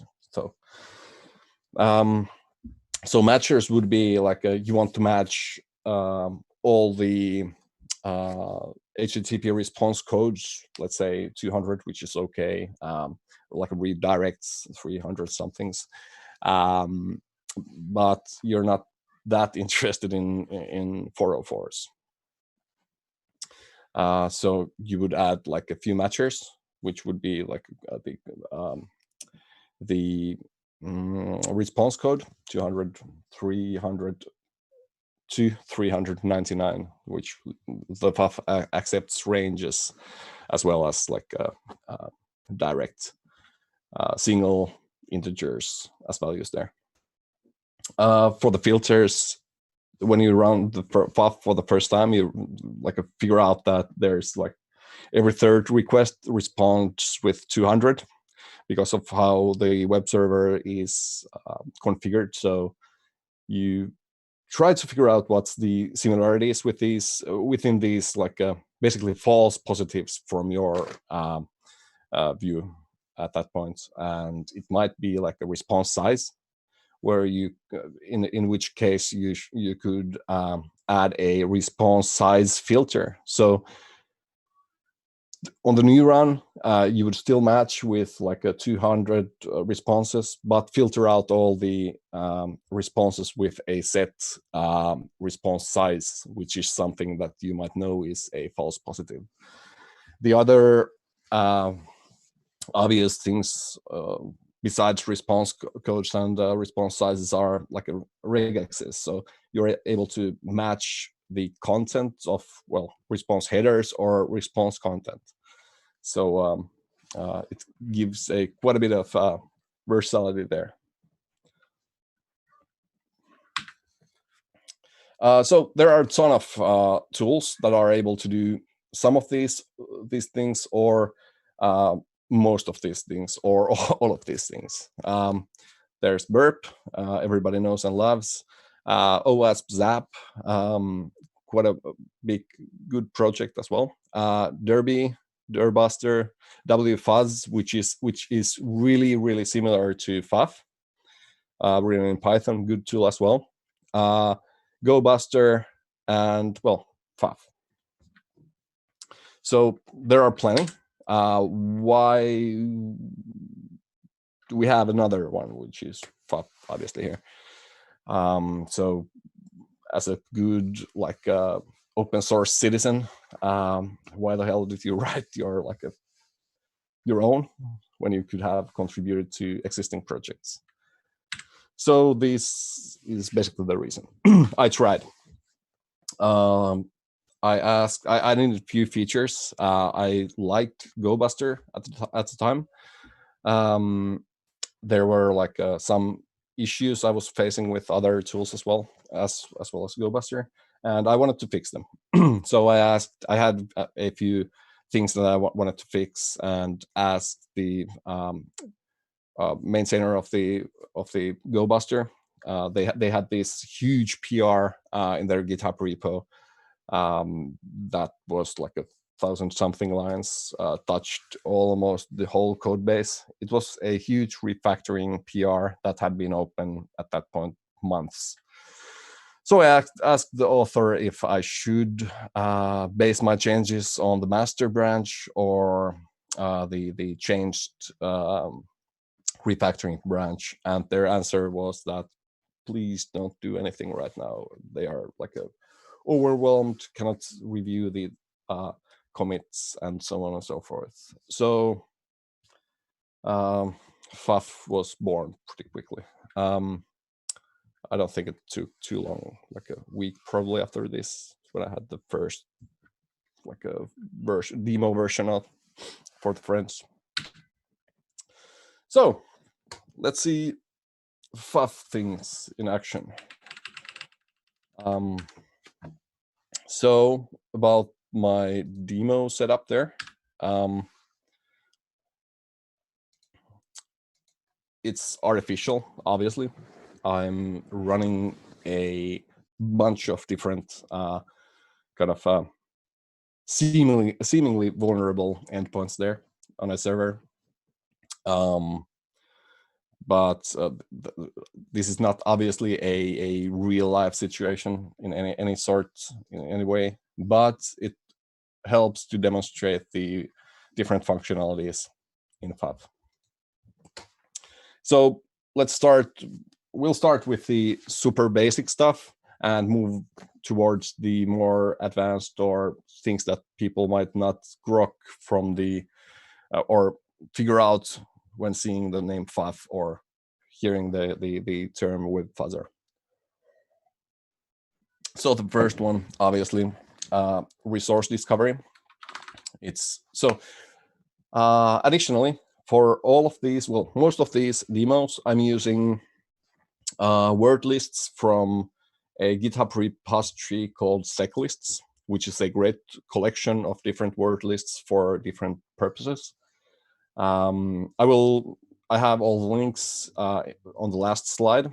I will share for interested parties. So let's get started there. So resource discovery.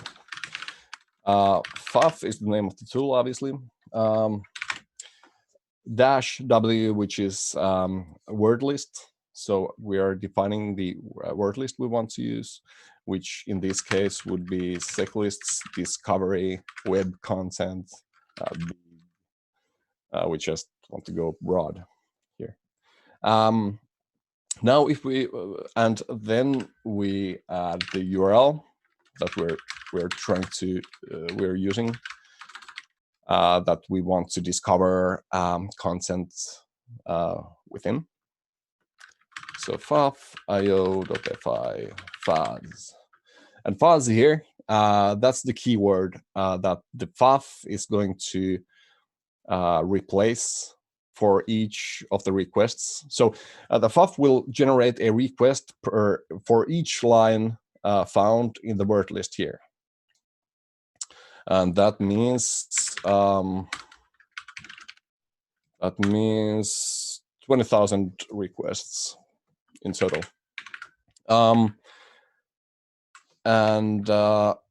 If we want to expand the search there, we can add file extensions like file extension.php, for example. So each of the input lines from the word list will get retried with the extension .php. Basically, in order to be able to have like a generic word lists and just use web application specific or application technology specific file extensions and so on. And that's it. We add -c, which is colorize output, makes it much more obvious to grok what's going on the first site. And I also always use the verbose option myself. So let's do the content discovery.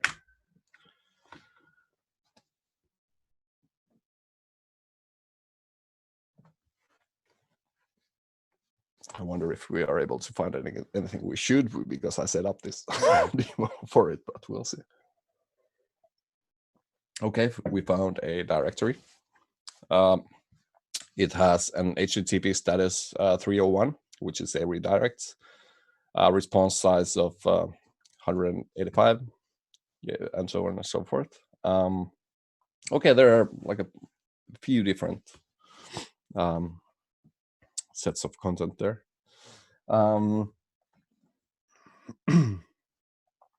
Yeah.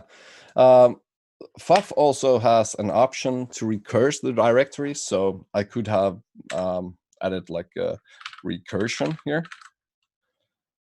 and the ffuf would have kind of internally restarted itself and started fuzzing the dir1 first, and after the whole like a 41,000 words long word list would have been exhausted for the dir1, it would have moved to this other directory ffuf was able to find.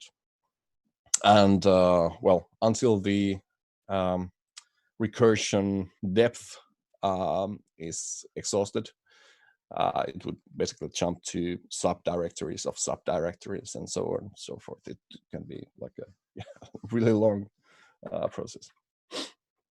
Anyway, this is the content discovery. Now we know that there are like a few different pieces of content. This word list is not that great. I know there are like other files there as well. They just weren't included in this word list here.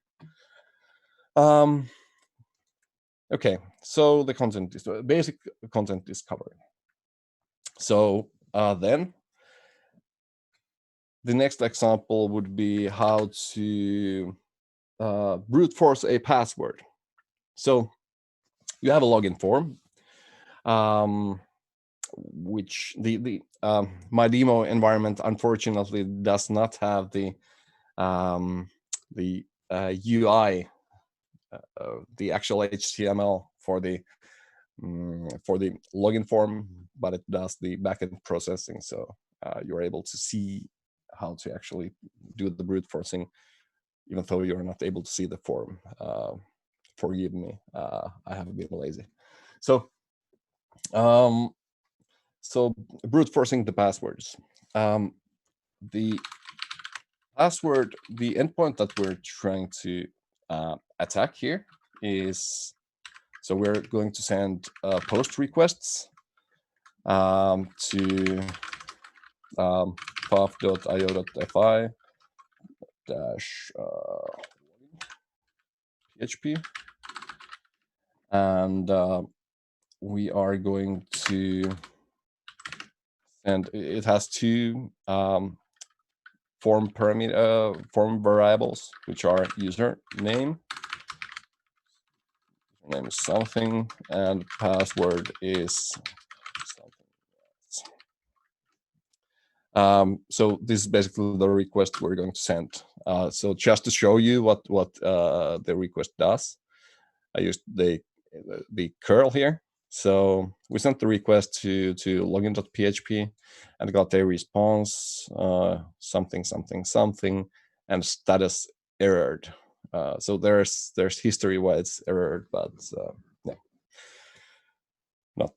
So anyway, we know how a failed login attempt looks like. So we have the errored, which is probably something that we should filter out when we are doing the brute forcing. So let's have a list of users. We have admin, we have root, we have user, we have joohoi. And sec lists provides plenty of different password word lists as well. So let's just use one of those.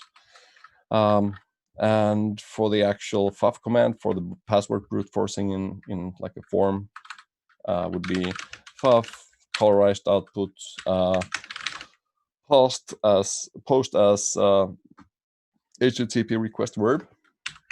Need the content type,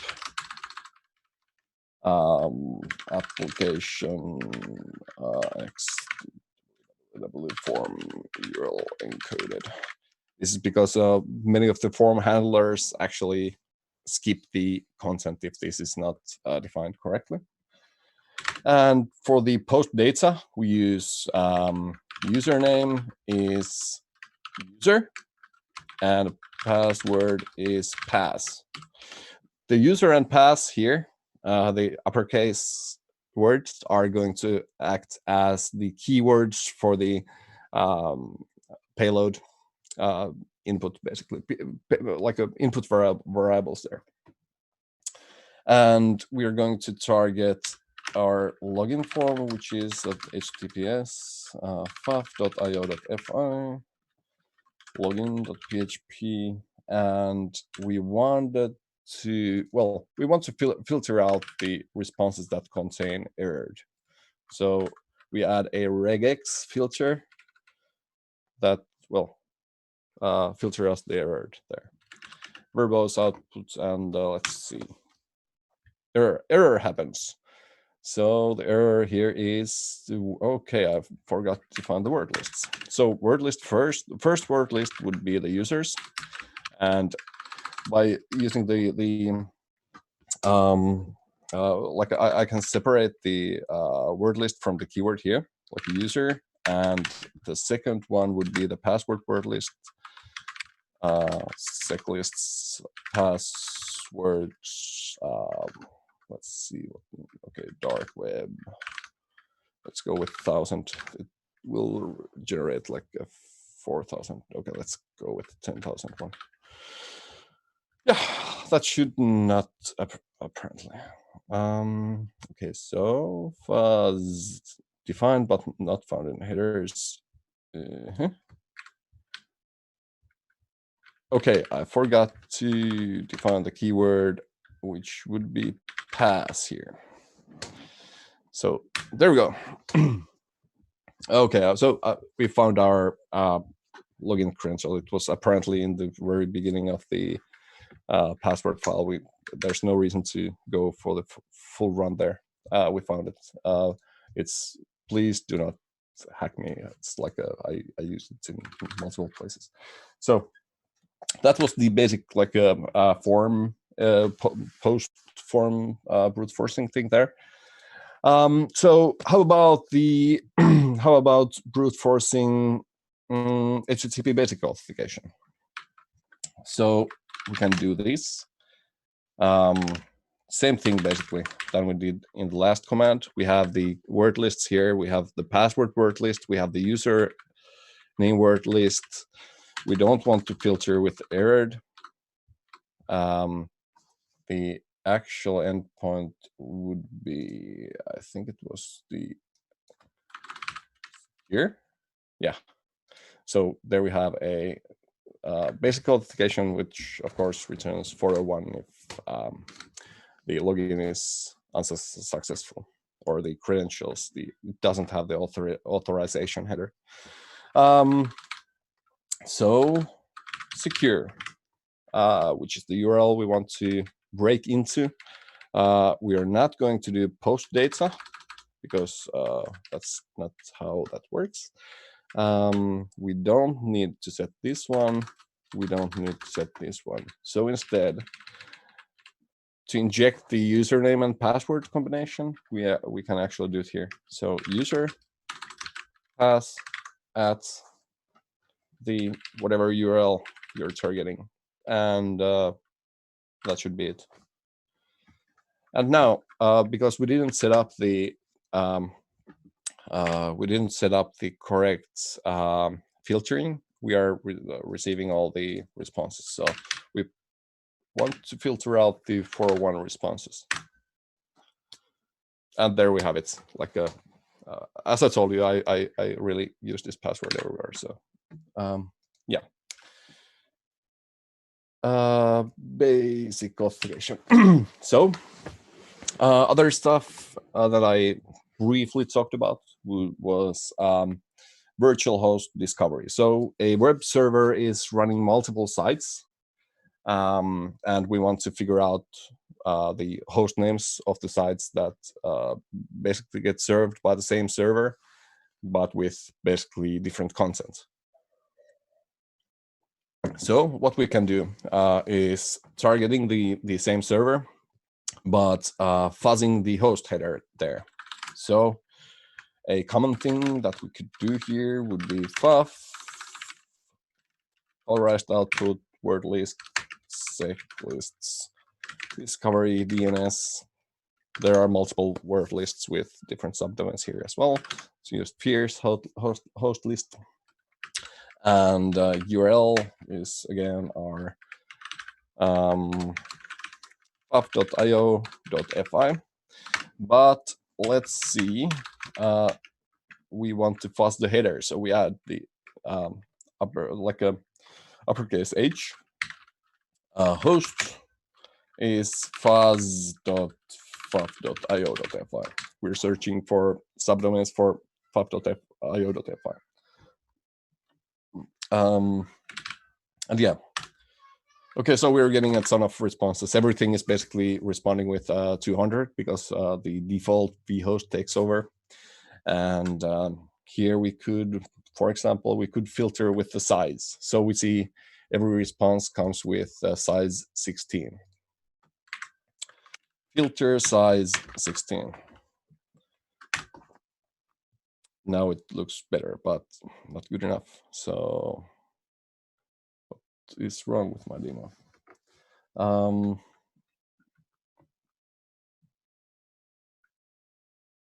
So we have the host list there. ffuf.aol.fi. We have the fast.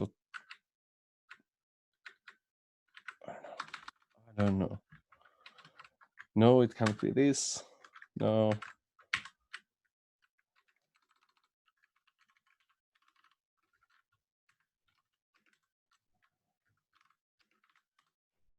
Okay, first broken demo. It should basically detect an anomaly there. I'm not sure. I was fiddling with the demos prior to the talk, so I probably broke something. This is the syntax you should be able to use anyway. So up to next one, which hopefully works. So parameter discovery. So we have a page here, which has a pretty common parameter. So we have content.php. And we want to figure out if it has if the script has any get parameters. So first we want to probably do the parameter discovery, which would work in a way like, for example, doing and using word list, sec lists, discovery, web discovery, burp, parameter names. So there's the sec lists already contains a good list of different commonly used parameter names as well. Using that and targeting our URL, which is https ffuf.io.fi-content.php, and we want to fuzz something. So we want to first figure out the parameter name here. So let's see. Okay, well, that was fast. Well, the whole word list was basically gone through pretty quickly. So we have the parameter ID. So what the ID usually does, it takes a numeric value, like ID 1. Okay, so we got some content there. So next, we might want to figure out which IDs can we extract some data out of. So for this, we would do basically the same thing, but just substitute the fuzz. Like now we know that the parameter name is ID, and we can substitute the value with fuzz. But for this one, because we just want to go through a list of integers, probably in sequential order, we don't want to have a kind of word list. So as a word list, we use -w-, which means read the word list from a standard input. So here we would do sec, which is a GNU tool that outputs a sequence of numbers. We want to output a sequence of numbers from 1 to 10,000, let's say, and pipe it to ffuf process, which will use that output of sec as the word list. So let's see. Okay, so we need some kind of filtering here again. So let's filter this using the size here. FS12. Okay, a 3 is a proper ID there. Apparently a larger one as well. Okay, so here it's probably a good idea to demo one of the features here as well, which is outputting the match, like the request and response content for matches, like matches. So we can use -od, which is output directory. We like ID fuzz, let's say, and rerun the command. So for all the matches, a text file will be created here. Here's the file name. So ID fuzz, and this file name will show us what exactly what got sent to the server and exactly what was the response. Okay, so ffuf. So yeah, all right, up to next. How much time I have left? Probably some. Okay, few fast ones. So I forgot in the beginning. I was supposed to actually tell you that I'm planning to, because I have the opportunity to actually like share my screen in a good way here, and to be able to basically work from a comfortable position, so I can actually hit the keys, unlike many of the actual situations where being on stage, where you have to crouch or like handle your computer from a weird angle. So I would like to have a lot of questions, and because I have the opportunity to actually answer them and probably and most likely show how something should or could or can be done using ffuf here. So actually walking through the answer in a real sense there as well. Anyway, so post the questions in the Discord, and I'll try to take as many as I can. So a few fast examples before that. So XSS helper. So you found a URL that reflects some kind of user-controlled input, and you want to figure out if you're able to leverage it to get a alert to pop. So you can do this. Well, you can use ffuf to help you out there by using a word list which lists like a special character, so you know basically what kind of filtering are you against to. So we will send all of these different characters. This is like a really fast like a created word list, and it should include like a more complex stuff, not like single characters, but the short clippings of strings and things like that. For example, like as an example, there's a script here. So what we can do here, so we had found a reflect like a endpoint reflecting content at https ffuf.io.fi dash reflection.php. Who would have figured out that it actually reflects something? So data is something, and it reflects the value of the data variable here. So what we can do, colorized verbose, this is our URL, and we want to not to only use fuzz, because we are prone to find in the reflected content of the because it's HTML content, we're going to find the greater than, lesser than characters, like we're prone to find quotes and so on. So we want to add like something around our fuzz value here. So we do ABC like this, and then because we want to figure out what gets filtered out, we're not that interested what gets left in. Well, of course we are, but in order to be able to figure out our restrictions, we need to figure out what gets filtered out. So we want to add here, like we want to filter all the matches that actually contain the ABC fuzz ABC. So this way, all our responses, all our matches that get printed out by ffuf should be characters or strings that are filtered out by something in the web application.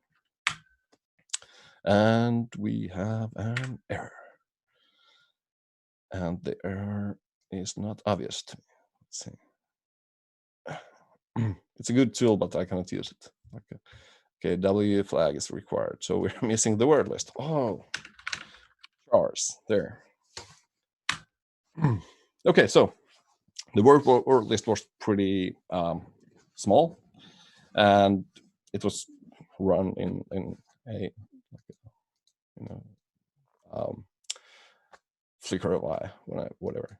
So we were able to figure out that there are like a single quotes at and string script that gets filtered out, and we can use that information to actually build our XSS payload, like actual XSS payload. So this could probably be a good point. This is not the perfect example, of course, but as I said previously, we all love burp suit, and ffuf is able to work or complement the burp suit there, and you're able to for all the matches you find, you're able to send them to or through burp. What makes this feature really powerful is that, at least personally, I usually run ffuf on a remote VPS, and by creating a reverse SSH tunnel, I'm able to open a localhost port, which is running my burp, obviously, to a remote VPS localhost there as well. So I can do things like this, which sends the matches from ffuf to my burp.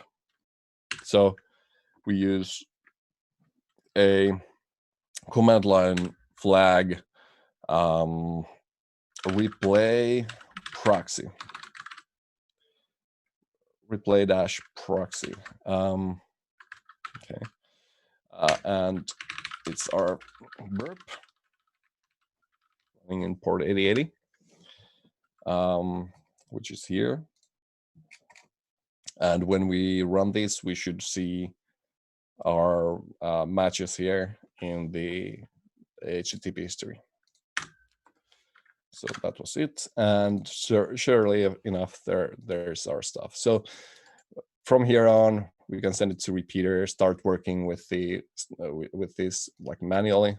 Of course, this was not the perfect example because it was basically just scanning the stuff that gets filtered out, but you still probably get the idea. The other example, which actually I should have used this feature on, is like a scanning for template injections. So here I have a word list that has like a different strings. I could have done the same thing here. I made the demo in a rush. I could have used the same thing here, like just using the word list with the basic template injection payloads here, like these.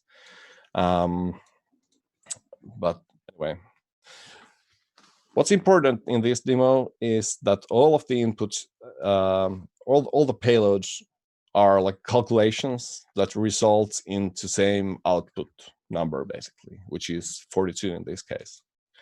So our example, oh, what the hell? Let's actually use this.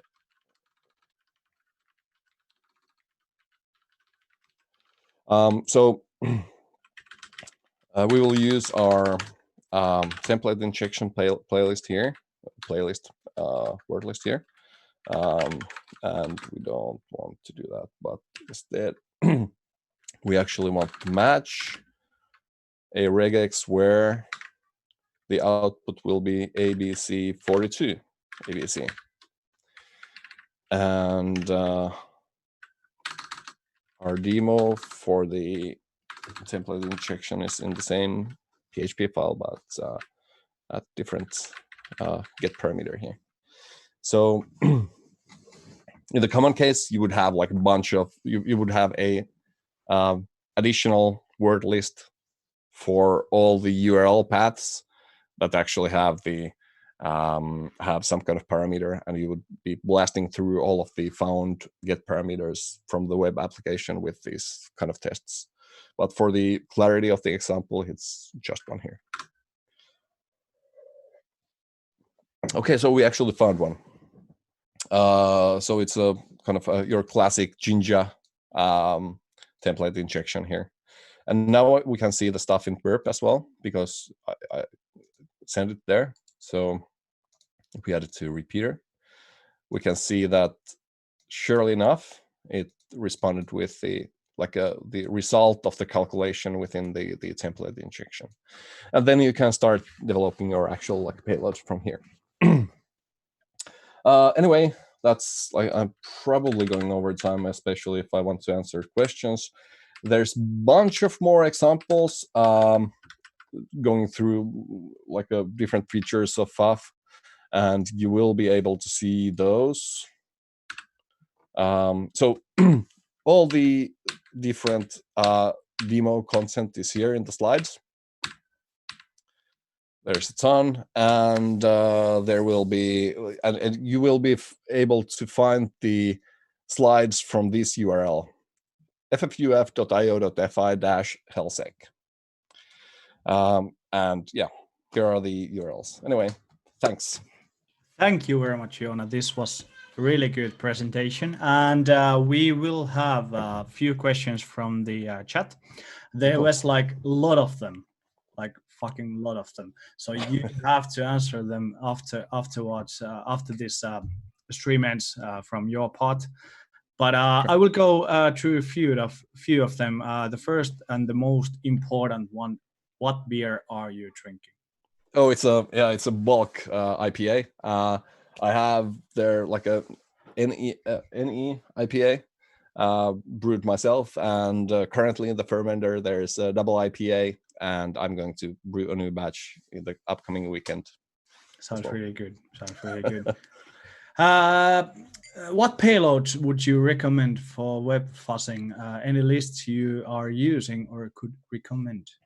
Yeah, the sec lists I already mentioned. There's also a good collection of different word lists called FuzzDB. It can be found from GitHub as well. There's the legendary all.txt from Jay Haddix. It's a huge huge word list, but you most likely won't need to add runtime file extensions to that one. And you probably shouldn't. Yeah, and of course, you should always generate your own playlists, from the target specific ones, or application specific ones, or context specific ones, language, either programming language or natural language specific ones, and yeah, generate your own ones. All right, then. That's all. I think that was a good answer for that. Did you know that the ffuf is the most common browser people use to browse Visma's services? Yeah. I have the absolute pleasure to know Joachim from Visma, and this wasn't actually Joachim's question. So. Oh wow! But yeah, Joachim actually, Joachim is one of the people running the Visma's bug bounty program, and he actually provided me with that data personally. So yeah, it was a quite funny thing. Yeah. Is there a CMD flag available to resume word list at a specific line number? Not yet. It's a feature that's in development. So the whole kind of feature that's in development is to be able to write the whole configuration to the output JSON file, which also means being able to resume a run from a output JSON, basically. This has multitude of different options for usage down the road. Things like running the same scan with the same parameters, same word lists, and seeing the differences in the outcome. which would be an obvious one.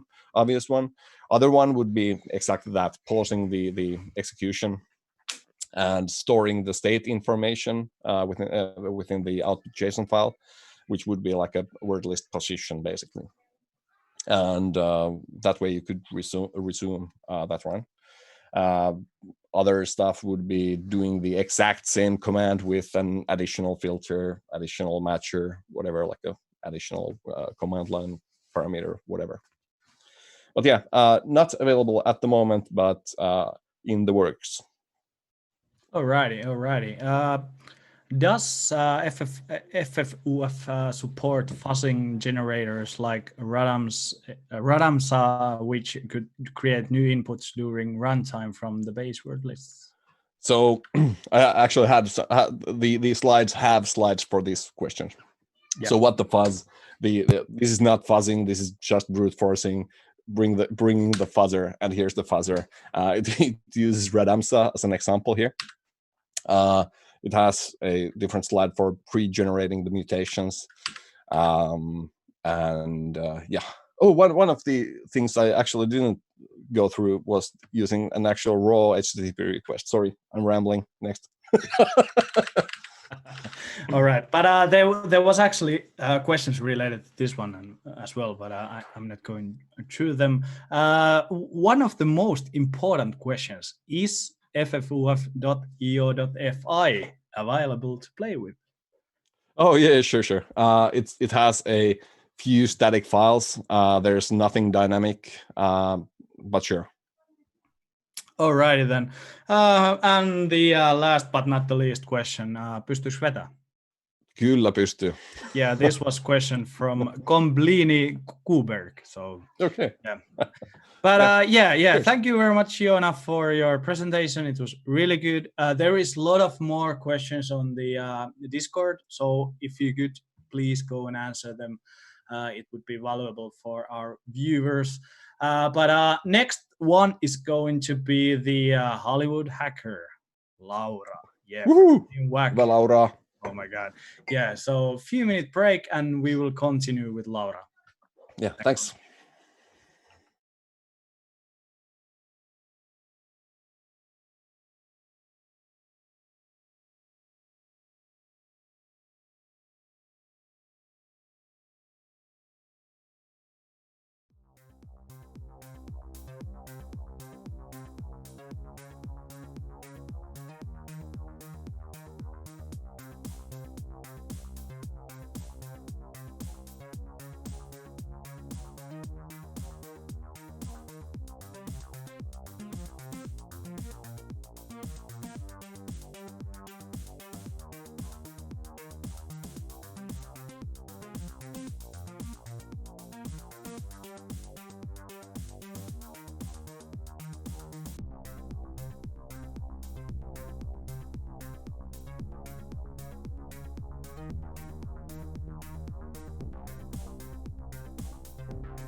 Hello, you all cool cats and kittens. Thank you, HelSec, for inviting me to talk here again for the actually the third time ever. And today I wanted to talk about our digital identities and the prices of our digital identities. But before I dig deeper into that topic, I wanted to introduce myself. So my name is Laura Kankaala, and I'm a security researcher doing all kinds of security stuff. Right now, I'm working at a company called Robocorp as a security lead, but on the side, I do some security research assignments, talking, and so on. And I also have a podcast, or a couple of podcasts. I'm doing a podcast with DFIR called Undetected. And then I have my own podcast called We Need to Talk About InfoSec, but that has been on a pause for around half a year. But I'm looking forward to continue that at some point in the future. And also, at the beginning of this week, we launched a new season of a Finnish hacker documentary series called Team Whack. And it's unfortunately in the cryptic language of Finnish. Unless you speak Finnish, it can be hard to follow. But if you want to see that, it's in Yle Areena. And there we hack into this is our second season, so we hack into drones, into a insurance company. We hack a stream, live esports stream, and into Wi-Fi networks and so on. And for me, at least, it was a very exciting season, and I got to push my limits in terms of creativity and also technical means. But enough about that. So. Today, I wanted to discuss our data and how data is very central in whatever we do as security professionals, as people working in IT, or even just end users of the internet. And for us, if you're working with security, a lot of the time we're concerned about the technical security or the process-wise security. But in the end, a lot of those processes and security features that we implement is to actually protect the data that we have in our systems or that is out there in other systems. And I wanted to take you on a journey to figure out what is the price of our data actually as end users of the internet and as people using the internet, not so much as employees or part of that kind of community, but just personally, like how much are we paying the internet to use the internet services? And I wanted to take two approaches to this. So how companies actually view data, and also how different kinds of data sellers view data and its price and its value. But first of all, let's discuss first what is digital identity. So digital identity is what we are online. It's a reflection of us. It's a representation of us by different services that we use. One way of taking a quick glance at the digital identity that you may have is to go on Google and see what gets returned from there. That is a very scratching the surface kind of identity, and that does not include everything that comprises of you, but it can give you an idea how your life is interconnected within the internet and through different social networks and through different sites. But our digital identity consists of primarily three things. So first of all, it starts out what we are. So we have a name, we have an ethnicity, we have a cultural background, we have people we know, we have our social networks. And in addition, we have stuff. So we have cars, we have credit cards, we have credentials to access services. So these first two, especially the first one, are stuff that is also in the physical realm. So what we are and what we can physically, what we physically own and have. But On the other hand, we still leave a lot of stuff behind on the internet by what we produce. So we use different services. We post pictures, we post text, we tweet, we produce content all the time. But in addition to that, when we travel the internet, there's logs that keep logging our actions. There's different kinds of trackers that identify us throughout the internet. So all of that becomes a picture of what we are and what we like and what we want to see and what are some of our fears and wants. And back in the day, Lord Kelvin already said that to measure is to know. And well, Lord Kelvin kind of like lived up to this and knew what he was talking about. He was the guy who devised the absolute temperature scale or the Kelvin scale. And this holds true to everything, even to this day.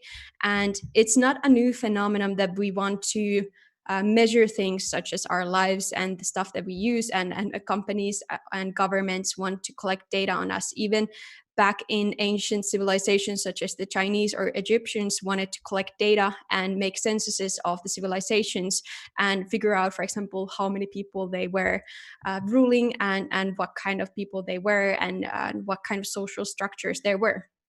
But coming to this day, jumping forward a millennia or two, we can see that, or in our like technology that we have today, it has become more driven towards what kind of data can be collected with that. And a lot of these things are measuring data or they're collecting data. For example, IoT devices, they have sensors that collect data on their environment and seeing if there are changes, for example, in the temperature of the room. But if we think on a personal level as humans, we use smartphones daily, and those devices are also very much not made for tracking us, but they provide good means for tracking us. Just because of the smartphone technology, the mobile network technology, there's no way of staying hidden when you use a smartphone. But in addition to that, the Bluetooth and Wi-Fi and all kinds of location-based tracking, for example, you in relation to other devices and in relation to which open Wi-Fi is closest to you, can be used to find out your exact location in the world. And apps that you use collect data and use, for example, your phone, it has a quite permanent advertiser ID that you can reset on your own, but that is also used by advertisers and by your apps to track you across the internet. But it's not always so that we just measure things and we instantly know things, because there's actually almost too much data that we have. So there's a thing called dark data, and dark data comprises, this is just a like a evaluation of different companies. For example, IBM says that out of all data collected, 90% of that data is dark data. And that means that this data is not used to provide any kind of insight into how to do business processes better, for example, or any of that sort. And some experts say that it's up to 99% of the data collected that is not leveraged in any such way. And this means that a lot of data is just collected. It sits somewhere, for example, for compliance reasons, for being collected as a byproduct of something else, but it's not actually used to analyze anything. So we are quite far away from utilizing all of the data we have and getting all the insight out of this data that we have. But we are just getting started in this field, and a lot of companies are looking for ways how to look at these big data storages and these data lakes and how to derive insights from those. Because companies that can they don't necessarily need to be the collectors of data, but they need to be the companies that innovate stuff and figure out how to use this data in ways of in new ways or in novel ways to find patterns that have not been found, and then automate, for example, finding certain, like, for example, if someone bought a book, then what's the next book that they want to buy, and so on. Well, these are algorithms that we already have, but there's still a lot of things that are to be invented in terms of this. data analytics. But before I go into the overall value of the data, I want to remind that our data is always our data, and it's because it's a representation of us. So it's not something that can be used without our permission. But when we use services online, we typically allow something or click on yes when like have you read the terms and conditions and the privacy policies, and in those typically we give out the rights to have the data in that original place, and that data then ends up being sold somewhere or given somewhere. And this is the thing that makes this field interesting, because it's not technically illegal to sell this data, and unless it's very much illegal, such as listening on your phone or something like this, even though there is the technical capabilities for doing this. But we basically give this data as a currency as we start to use services. So what is then the actual value? And now I want to go into more concrete examples and try to figure out what could be a value of one single person's data. And if we take a look at Facebook 2019 revenue, which was $70.7 billion US, and there is around 2.5 billion, or there was at least by the end of 2019, 2.5 billion users on Facebook. Then that gives some approximation that the data value is probably like, well, in a bulk, it's a lot, but per person, it's not necessarily that much, especially taking consideration that in this 2.5 billion users, a lot of them are potentially stale users. They're not users that have given out too much data, and they're not users whose data can be used very efficiently. But I think a better insight can be obtained by looking at different sources. So for example, Financial Times looked at how you can, for example, sell your data, or how much advertisers are paying for your data. And this all depends a lot on what's your current socioeconomic situation. Is there any shifts happening? For example, if you're pregnant or if you're moving, then suddenly your value as a, I don't want to say a human person, but a digital identity goes up. So it really depends on who you are, what you're doing, what's your family situation, what kind of property you own, what kind of activities you do, because all this becomes relevant, for example, when giving out this data to advertisers, such as if you own a property, then what kind of insurances you have, and so on. But it's not that marketeers need to use this data just by getting their hands on it through different marketing companies or data brokers. You yourself can also sell your data. So these are just a couple of examples, but there's, for example, a service called Datum, which is it's basically an app you can download on your phone, and you can, for example, give access to your GPS and basically give out data on your own and give it to someone who wants to analyze it and do some kind of business intelligence on it. And then there's also doc.ai, which is interesting in my opinion, because in there you can also give out your medical information or your medical past, for example, what kind of medication you've had and so on. So all of these you can give out on your own, and then they provide naturally, or they promise to provide you a level of anonymity so that it's not directly linked back to you.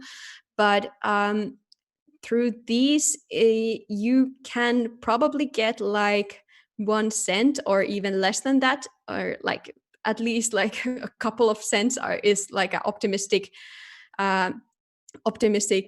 evaluation, or I guess how much you can get from this. So it's not something that you should maybe do if you are really in sore need of money. And for example, in Datum, you don't get even money directly, you get Ethereum. So you get basically cryptocurrency from there, which you can then do whatever you want with it. But yeah, I was looking into how to pay my next rent, but this turned out not to be the answer for my rent.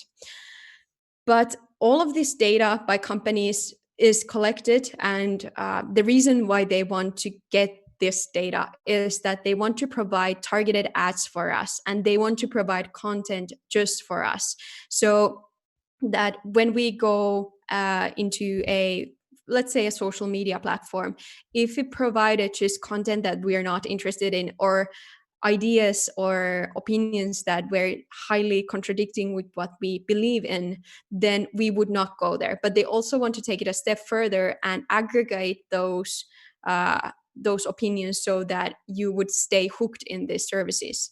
But on the other hand, it's not just about us, it's also about making services better and making things more efficient. For example, sharing location data and analyzing location data may give out very valuable insight into how to do urban planning. So what kind of public transportation there should be, how to plan out routes and streets and so on, and just basically solving problems. For example, some kind of medical problems, like what kind of symptoms do people have prior to certain illnesses and so on.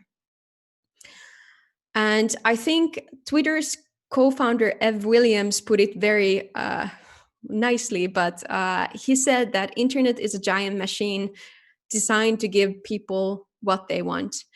And I think in a lot of ways, data and the amount of data that is being collected from us, it naturally, like, it supports this, that like it supports these algorithms and this machine learning that learns from us and learns that what we want to do in relation to other people as well. And they find patterns that if I go on Twitter and I look up cross-site scripting tutorials, they know already that, okay, this person is in this kind of bubble, so we need to shove them more towards this infosec area and so on. But this is also, it's a good thing and a bad thing. Again, like, I'm not saying that bringing relevant content would be bad in every situation, but in some situation it also has proven to be quite dangerous, actually. And I know a lot of people a lot of you must be familiar with Cambridge Analytica and what went down during the last presidential election. But Cambridge Analytica was a data analytics company that helped not only in the US but around the globe, for example in Africa and in other places, to gain some would say unfair advantage over other political candidates. So what they did was that they from Facebook, they harvested a lot of data from people, and they sent out surveys like what kind of Disney princess are you, and like through these kind of like questionnaires, they were able to harvest a lot of information from people. And in addition to that, they also had access, they had probably bought or obtained in some means some additional data from Facebook as well. And with that, what they were able to do was that they were able to profile people in such a manner that they found out naturally the voters who already had their minds decided, they had decided who to vote for in US. But they were not interested in those people. They were interested in people in between, so in the margin. And for those people that they discovered that were in the margin, and they discovered what kind of fears they would have and what kind of thing to probe them with, they exploited a system in Facebook especially that allowed them to target people with certain kinds of ads to show them a certain kind of opinion, a certain kind of worldview that was not always, either it was fake or it was very extrapolated from the actual truth of things. And it's, I mean, like in many cases, like I think it's kind of like naturally propaganda is not a new thing. Ever since there has been politics, there has been incentive at manipulating people and making people or forcing people to change their mind one way or another. But when we have these smartphones and we have social media and other platforms that we rely on and use, and we trust them the info, or we hope that we could trust the info and the news that they give to us. When these systems can be exploited and they invite a very private space of ours, the propaganda becomes much more effective and a very real threat to us. But that's from the company side of things. And I said at the beginning that I try to also look at this not from the side of how much is data worth for companies, but also look at when data is sold, then how much sold in bulks and sometimes under very, if not illegal, then under very shady circumstances, then what does that mean? And two things came to my mind, and the first one really hurt me and hit me close because I'm using Avast myself for my burner laptop that I used at least in TeamWhack, and I don't want to use it anywhere else. But as I know I've been preaching this to everyone, and actually someone already commented at me on Twitter that, oh, you're using Avast and is that a good thing to do, and they are selling data. And I was like, no, Avast, no. But as I preached before as well, if something is free to use, then you should really pay extra attention into what is said in the terms and condition and in the privacy policy. And in this case as well, I should have done my homework and read that more closely. But yeah, I was using Avast for many years, so someone now has my browsing history for all the Roblox love stories that I've been looking at on YouTube. So I'm very sorry for that. But this was also this was sold for millions of dollars. So this was really of high value to someone. And in these cases, when you can get a very detailed kind of information, for example, browsing history, or it's not just someone's credentials or passport or so on. It can be very, very valuable. And also there are companies that just scrape information, and this again is borderline shady, if not illegal, and at least against of terms of conditions of other services. But there was this Mumbai-based company called Chatterbox, or CHTRBOX, that was scraping data from Instagram influencers, and they scraped data from their public Instagram accounts, but also they potentially used an old a couple of years back exploit in Instagram to obtain these influencers' private phone numbers and emails. And what they did was they made profiles for these influencers, like how much were their, like how big of a reach they had and what was their value. And then they sold that information forward as well. So that was that was, I think, shut down now, especially because they had a database in AWS that was left out there in the open, so anyone could actually go and see this information on these Instagram influencers. So there are companies like this that will go to this very shady gray area until they actually get caught, or then they are brought to enough scrutiny and they are taken down. And sometimes also the value of your digital identity, or some of your parts of your digital identity, can very much be rely on what you actually have. So for example, these one-letter Twitter accounts are ridiculously valuable, or people are ready at least to pay a lot for these. So Naoki Hiroshima, he said that his Twitter handle @n, he has gotten an offer of $50,000 US for this handle, and he has gotten a lot of, like, he's under constant hacking attempts, and people are trying to extort him and so on to give out the handle because it's so valuable. And he was actually hacked even some time ago, some years ago. And the hacker got this @n account by phishing first PayPal and getting the last 4 digits for his credit card. And after that, using those last 4 digits, the attacker went to GoDaddy and asked them to restore the account just by using the last 4 digits. And actually, GoDaddy let them guess the 4 last digits as well. So he was then just listing out numbers until he got it right, and then he was able to access his Twitter account. Nowadays, Naoki has his account back, but I don't know, it feels more like a burden to have something like this, to be honest.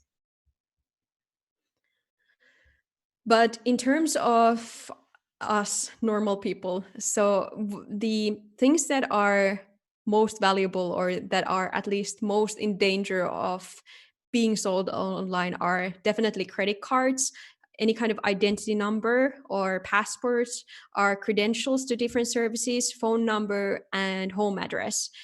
And I think a passport is a good example because it has a direct utilitarian aspect to it. So people are buying passports to get into other countries, and people who are buying these passports, they can be from very difficult situations, and they can be in, like, living in very poor conditions as well, and this could be something that they need to do in order to escape that. So, and also on the other hand, I wouldn't be surprised if someone in need of money would be also selling their own passport online to get more money. That's not to say that it would be like it's illegal and please don't do it. And even I'm not doing it, even though I need to, again, pay my rent. But it's also the value of the passport. It's very much linked to the data attached to it. So, for example, if your passport is from a country that allows travel across multiple regions or multiple countries, for example, within Schengen or within US or within or to other countries without a visa, it increases in value. But what makes it increase more in value is if it's including, for example, utility bill or another ID or a selfie. Because, for example, with a utility bill, you are able to get a house, or for example, in UK, you would be able to potentially then stay there and get a house and basically not be thrown out immediately. And all of this data that's being sold, it follows a very simple rule of any kind of economics. And actually, Shamil had a very nice talk on the supply and demand and the economics of the illegal marketplaces online. And the reason why I'm saying illegal marketplaces is because I find deep web and dark web very confusing terms, and I don't think that that's actually describing these places very well. And sometimes they are not happening in Tor or anything. They can happen in public network. That's not the correct word, but in the surface web, you could say. But yeah, Shamil had also a very interesting presentation on the supply and demand. So if there's a demand for something, then there will always be a supply for it. So that holds true with all of these things that are being sold. And the price of these things correlate also into the availability of these for example, data leaks or data dumps, or how hard or difficult it was to get your hands onto those data. But a good example of a massive data breach that caused, or that was being sold and was sold for quite a lot of money, was the LinkedIn hack. So this happened actually back in 2012, but back then there was only 6.5 million accounts that were sold online and with their hashed version of the password. But most of the passwords were back then cracked in a couple of days, and a lot of the users of LinkedIn then, as a result of this, started to get ransom emails or extortion emails with their the password in it, and try to get money from them, or also some try to probably gain access to their LinkedIn accounts as well. But there was never actually a good explanation why this breach happened. It kind of just happened, and then LinkedIn then resetted some passwords of the affected users and so on. But now was in 2016.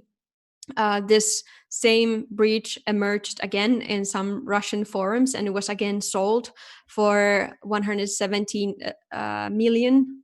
170 million LinkedIn emails and passwords were sold, and these were sold for 5 Bitcoins, and 5 Bitcoin at the time was around $2,000. So if you think of in terms of the number of accounts and then the total price that they got, the overall price per account wasn't that high, but because these are sold in bulk and not per account or per credential, then it was quite a bit of money still that could be made.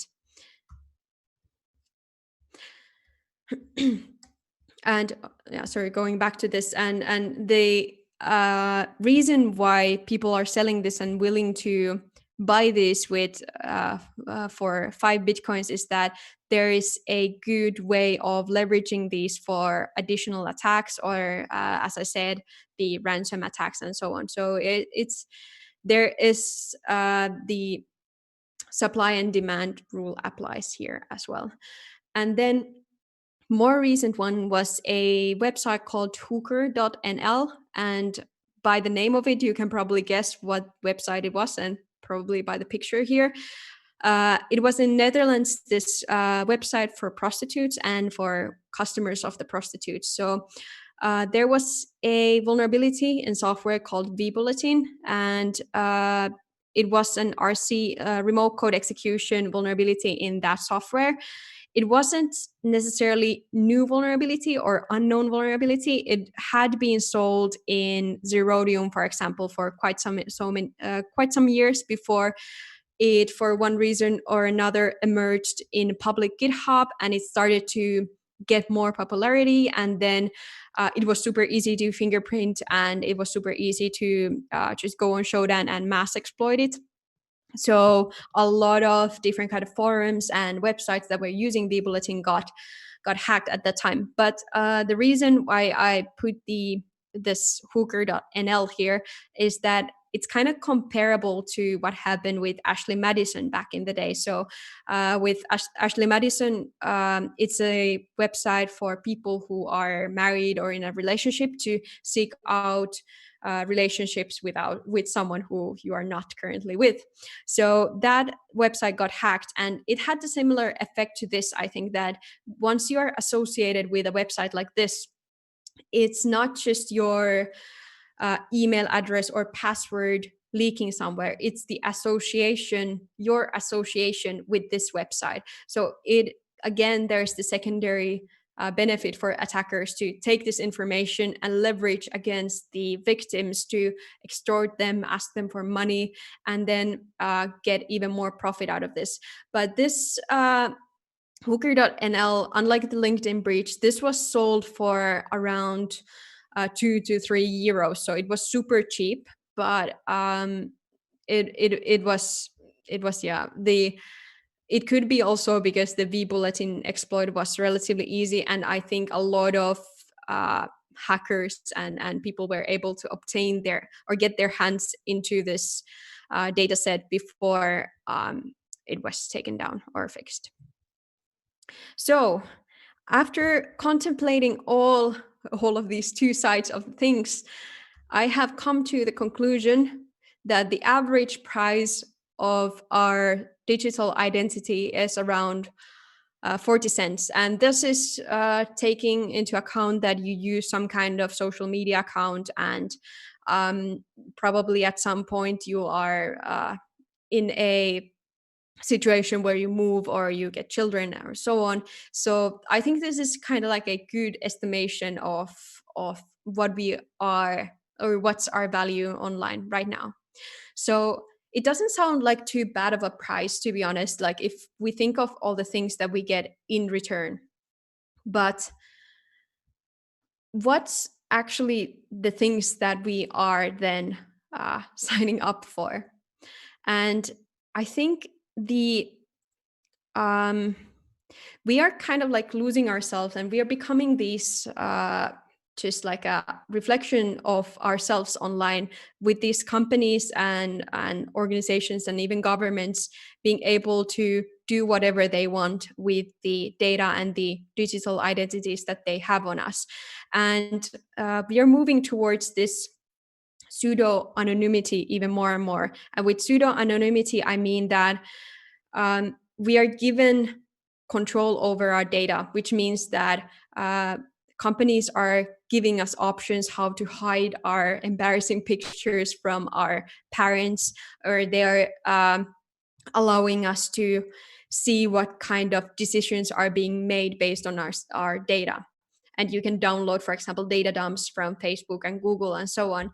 But it doesn't mean that they are anyway stopping the data collection, or that they are stopping the incentives to draw out more insight from our data.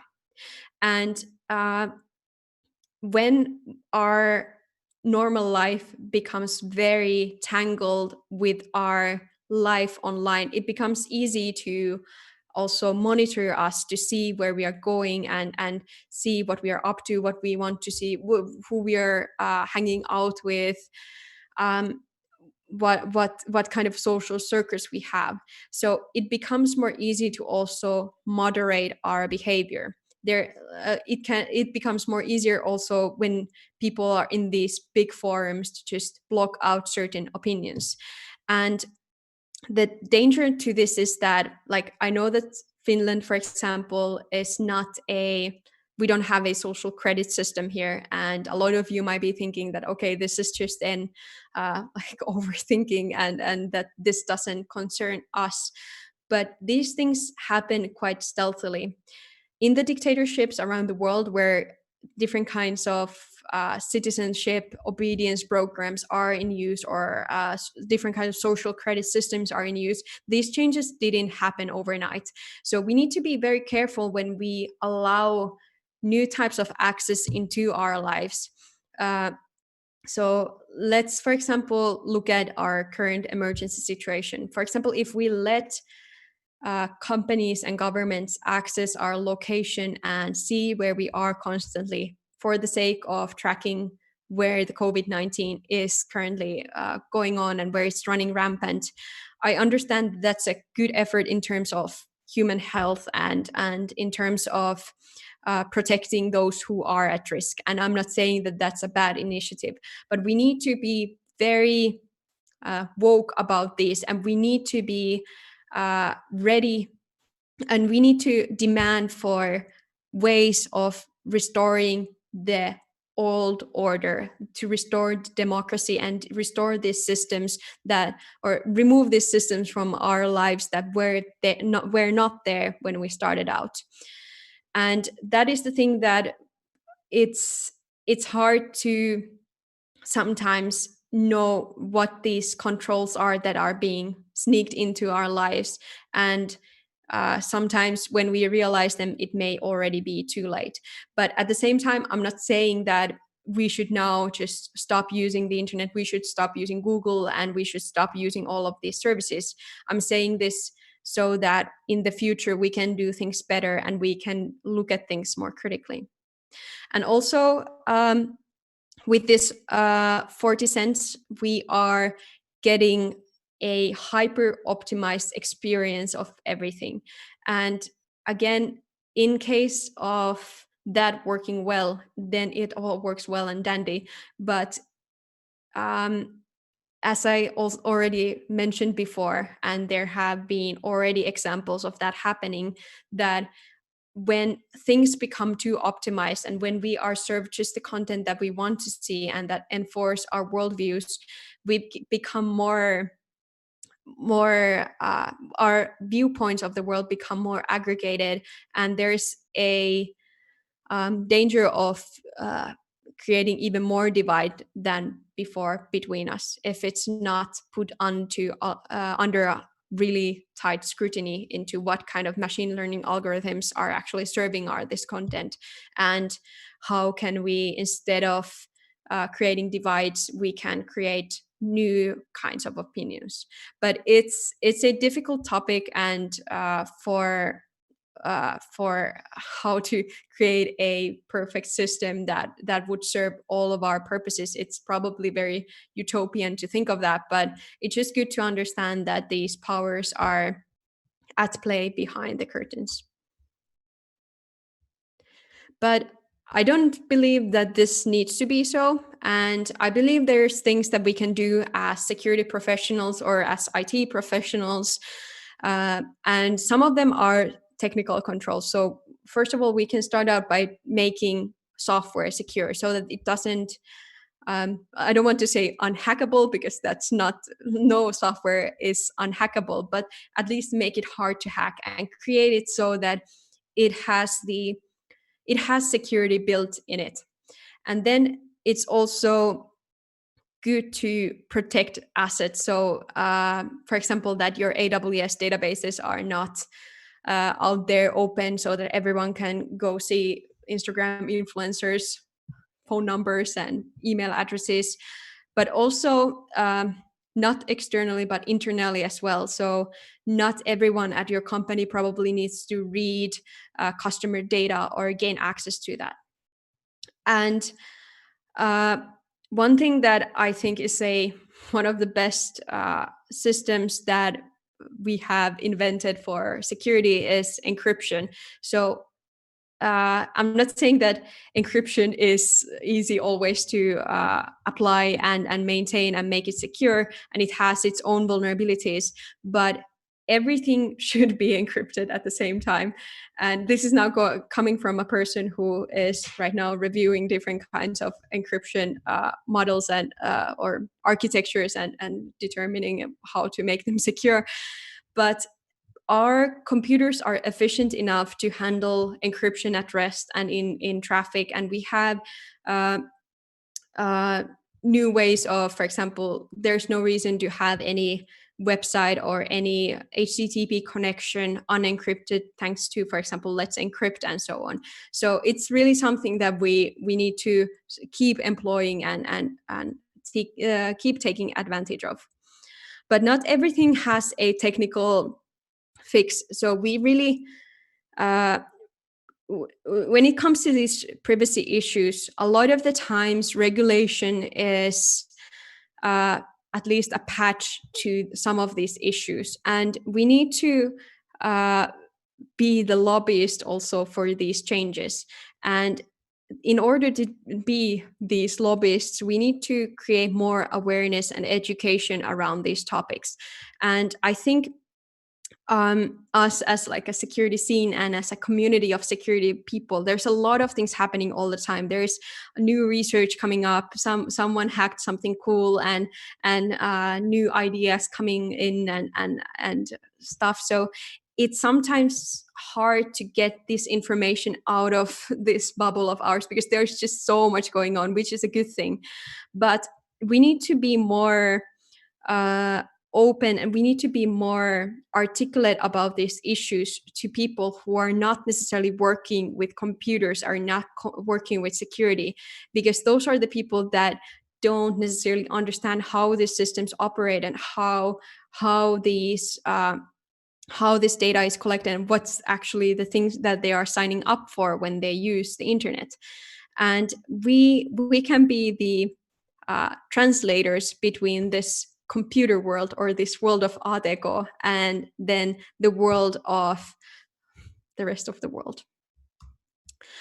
And also, I want to remind all of you that we are hackers. And now I'm not saying hackers as a catchy term or as a black hat hacker selling Zoom accounts on deep web or anything, but as hackers as a mentality and as hackers as what we have or what people like us have been in the past. So we have always been kind of like the breakers of things, but in doing so, we have also driven change into things.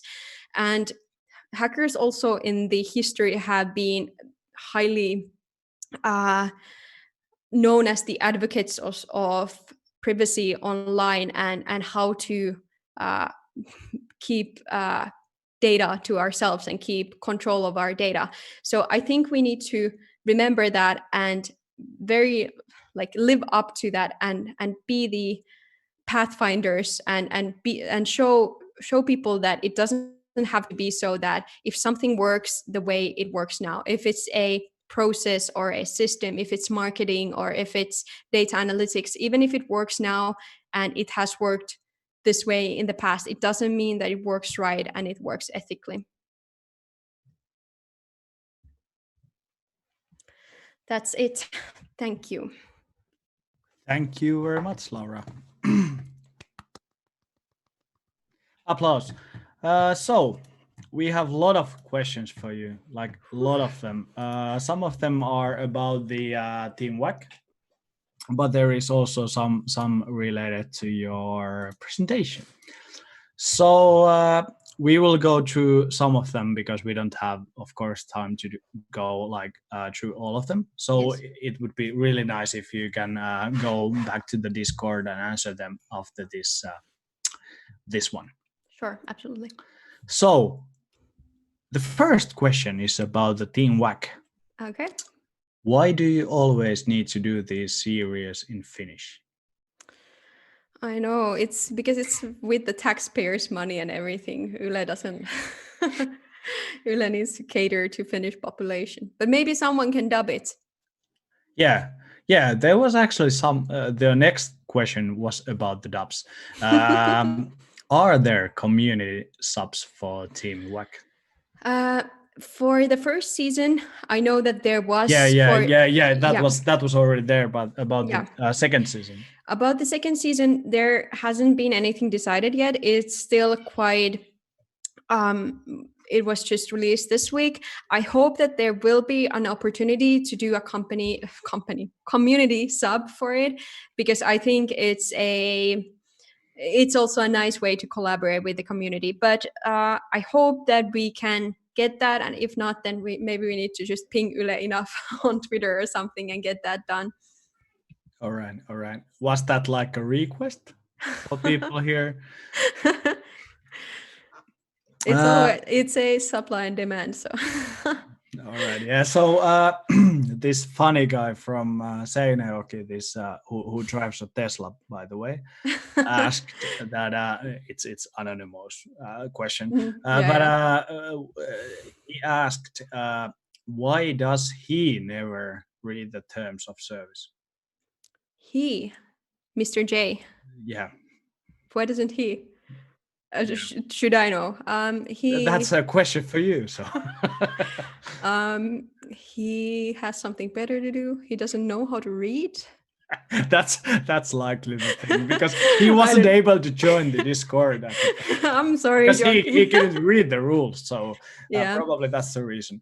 Go on. So next question. What's your take on the Chinese social credit system?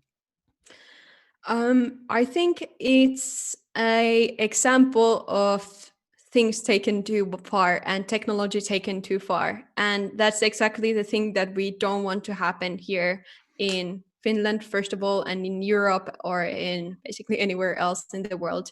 And I think in Finland right now, we are in a very good position in terms of security and privacy. We have been traditionally very aware of those things, but once we introduce different kinds of software and different kinds of threats or that people are afraid, for example, the public is afraid of something, it's always a good cover, also unintentionally, to introduce things that bring more control to companies or governments. Alrighty. That's like the Chinese social credit system. If you have like if you don't know what it is, you should check the Black Mirror. I'm not sure which season it is, but there is one like episode of like graduating other people with stars and so on. So yeah. When will we see season 3 of Team Wack? Can we provide ideas for it, or do you have a bunch of them already? I would love to hear ideas, and I'm sure that Benjamin and Iiro and our lovely director, Jani Pyylampi, would also love to hear ideas that come our way. And we do have some ideas, but there's no, like, as far as I know, no knowledge of season 3 right now. So yeah, but if you have any ideas or anything you would like to see, I would absolutely love to hear those. Alrighty. Are data for different individuals worth more than others? Is social status also apparent in your value on the web? I think it works in several ways. So your data may not necessarily be directly more or less valuable in sense of how it's collected. But when it comes to advertisers, and let's say you're an influencer on social media, then your persona, there's a term for it called persona-based marketing, and well, persona-based marketing is not a correct term for this, but it's basically figuring out the persona that is your typical customer. And if you know your typical customer, then, for example, using a social media influencer to attract that specific group of people is very lucrative. So in a sense, yes, it's different for different people, and definitely depending on what kind of situation you are in life. Alrighty. Let me see. How could I exclude myself from the data collection and pay for the services with cash? Because you had this discussion with the what is this analytics? On the Facebook, what was the firm called? Cambridge Analytica. Yeah. So this question came up at that time. You were discussing about that one. So for some, this is a tricky question because in some cases there is no way basically to opt out of these services. For example, a lot of services know if you are not part of their services. And in the past, for example, Facebook has tracked people that are visiting sites with the help of like buttons, for example. So they know if you are not signed into Facebook. So they have basically these shadow profiles of people that are not part of Facebook, but they know that you exist and so on. They may not have that much information on you, but they still know. But in terms of data collection, there are ways of limiting it. For example, not giving out that much information yourself. For example, a lot of websites, they don't actually need your own real birth date, or you can use your trash email in there, or you can even not use your real name there. So there are ways of limiting it, but completely escaping the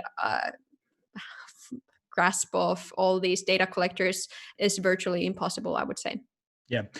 What is your take? This is like out of my mind, the question. What is your take on the premium Facebook? There was like some discussion like some years ago that Facebook will become like you have to pay for it. What's your take on it? Yeah, the thing is with these services, it's if they play with this idea of becoming premium or having a paid version of it, they're also sacrificing their own scalability with the amount of money they can get and amount of profit they can get. So for a lot of these companies, I don't see that for end user that they're going to necessarily serve this paid option. But for companies and for for communities, there are naturally like paid versions. For example, Google offers, in addition to the Gmail, they offer the G Suite, where they at least promise to limit the data collection in different ways. It's free for NGO, by the way. Okay, I didn't know that. but they have basically, again, different terms and conditions for both of those services. All right, the paid yeah. one and the free one. Yeah. But in general, what do you think about paying for your privacy? I think it would make sense in some cases, and if I could get a paid version of Google, then I would probably do it. All right. How easy is it to live with Barb Suite 24/7? Could you live without it? No. All right. Are there any recent cases in infosec similar to MK Ultra where legit leaks are dismissed as conspiracy theories, even though they turned out to be real? Sorry, what was the name? The MK Ultra, MK Ultra. Ah, okay. So where legit. So what was the question? What was the question? Yeah. Are there any recent cases in infosec similar to that one? I have to say I'm not that familiar with MK Ultra, so I don't feel that I have enough background information to provide a good answer to this question at this time. All right, then. The last question is this one. Then we have to move on. Sorry for the audience, because there is a lot of more questions, and Laura will answer you. I'm always using the Laura term because she is using that one in her podcast. It's not perfect. Laura, it's Laura.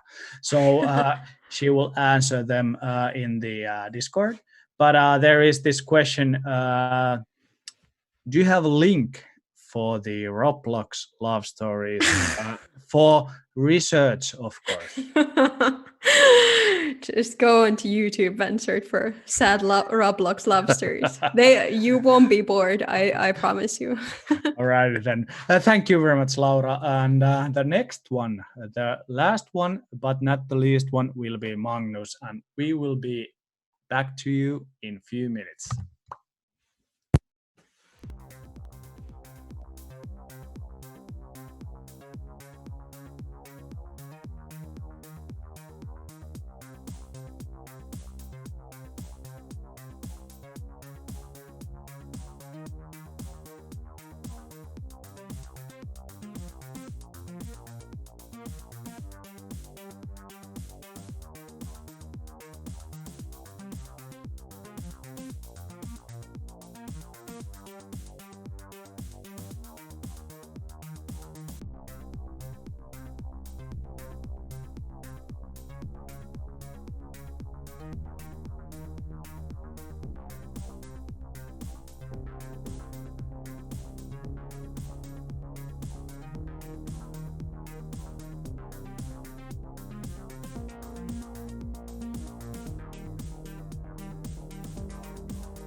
All right, moi everybody, moi Finland.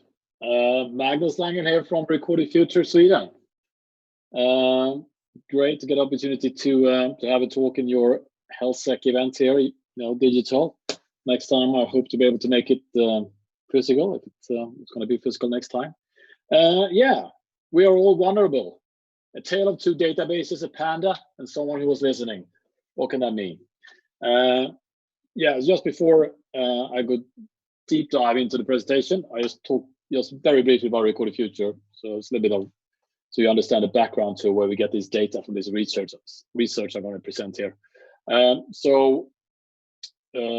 Recorded Future is actually the world's largest cyber threat intelligence company, providing threat intelligence. We're Swedish American. We're based in Göteborg, here where I sit, and in Boston primarily. And what we do is that we collect a huge amount of information from open, deep, and dark web, more than anybody else. We are doing this with machines and then machine learning, and then we sync all this up. So we are in over 1,500 hacker forums, all Russian high-end forums. We are in Chinese, Iranian forums. We do GitHub collection, blog, social media, 30 million tweets per day on code repositories, and then loads of stuff, and also buy a lot of data from other people. This research is only 100% is from vulnerability databases. We have been ingested the CNVD database, the CNNVD, the Chinese database, the Russian database. You can see what you can do when you have a lot of data coming in.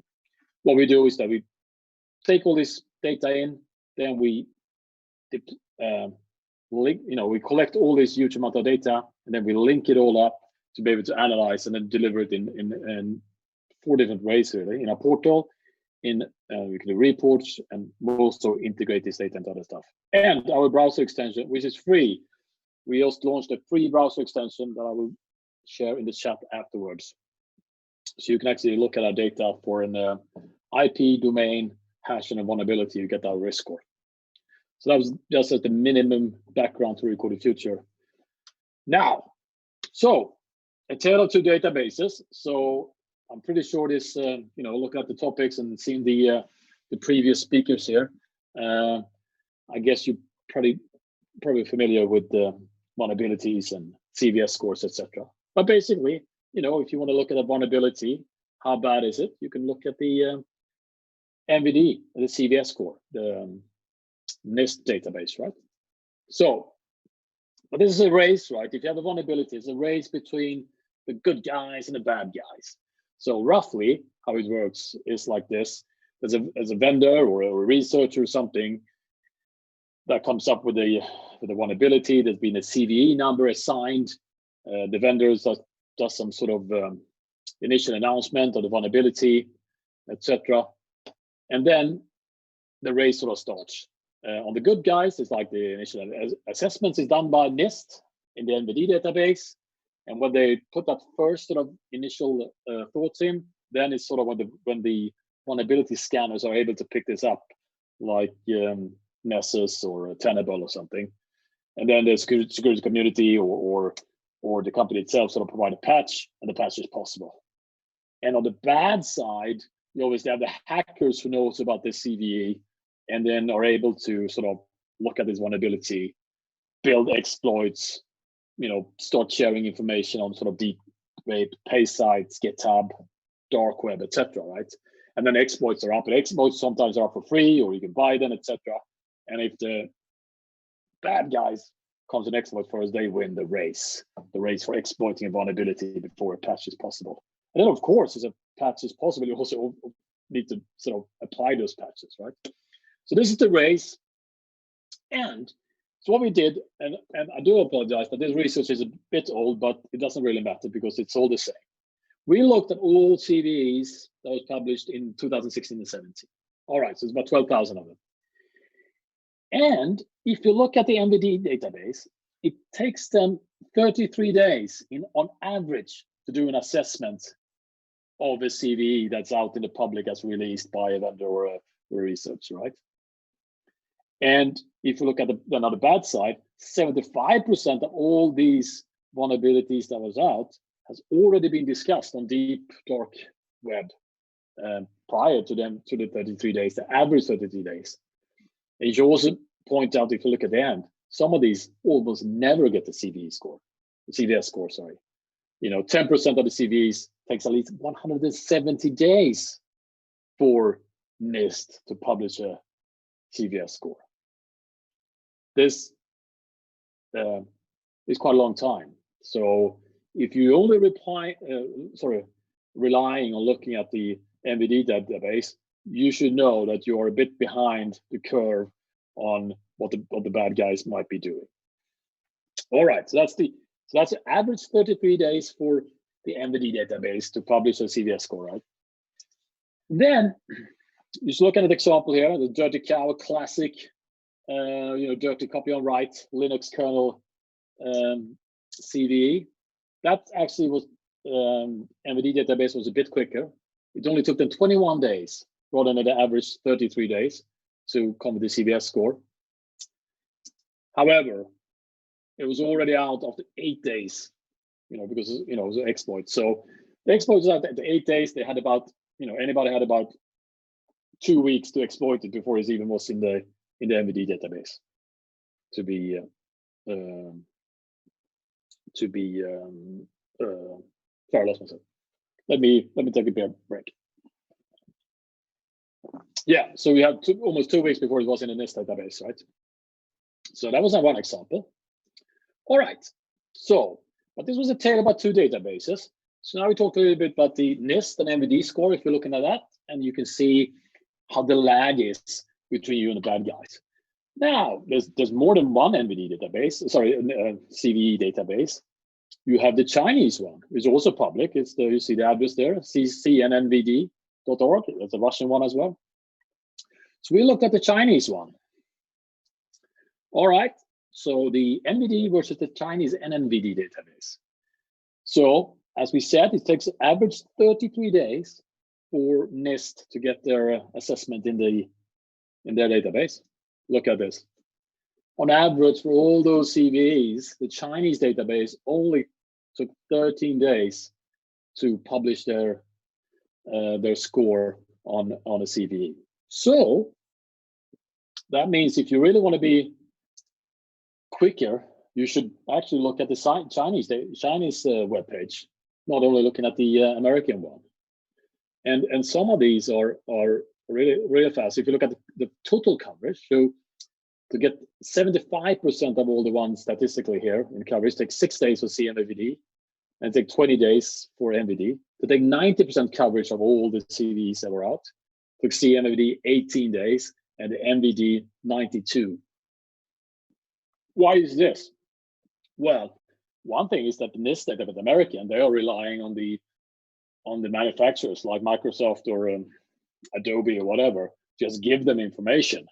The Chinese don't get any information from these vendors or IBM or whatever. The Chinese need to actively look at these like a security company, looking at dark web, deep web, whatever they do to produce their own data. So they have no relationships with the vendors.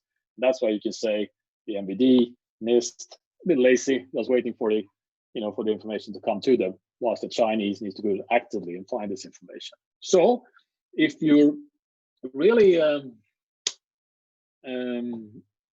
want to find out if there's, what the CV is about, you should look at the Chinese database.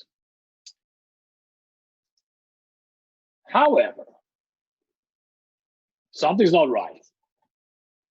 Because we find out that this one, the Shanghai Hadoop, right? This is the Android backdoor that was released way back again. That took a long time for the American NIST to come out, 60 days, more than the 33 average, to publish the information about this one. And now let's see what we thought about the Chinese. Hold on. The Chinese CMD database took over 230 days to report about this backdoor. They are normally much faster than the American database. I think I'll give some thought there to have a think about what that could be.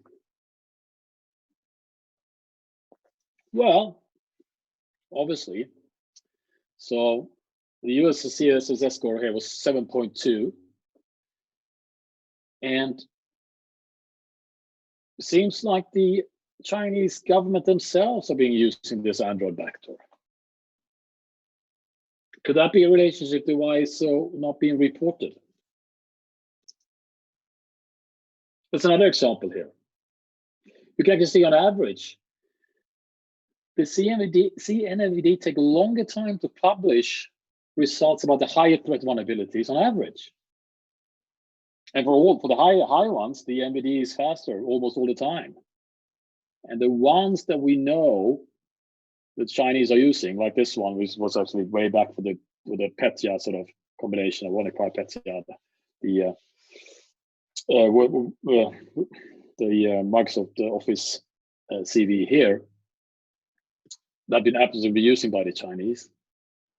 It talks about, I don't think they ever reported on it even at some point. It took like a year or something. So there's something to show that something with this database that they're publishing to sort of make the best out of their own community is not really fully transparent. Here you can see timeline. This is from Recorded Future, and this is just the references we have in our system, but you can see this timeline for this 2007-0199. It got published there in sort of April, and then you hear, you can see in May, beginning of May, the Chinese TA459, we talk about using this exploit for it, and then later on, not until like mid-June, is the CMVD database coming up with their score. So the Chinese themselves are using it before they have it in their own database. So the question is the NSS and Chinese Secret Service sort of involved in the CMVD database, which is run by CNITSec, which is the equivalent of NIST? Well, actually, Recorded Future back in 2017 was able to sort of prove this because they left some traces where we showed that the APT3, the registered malwares was registered by a company called Boysec, and there were some we linked that with a joint lab with Huawei and ITSec, which is CNITSec.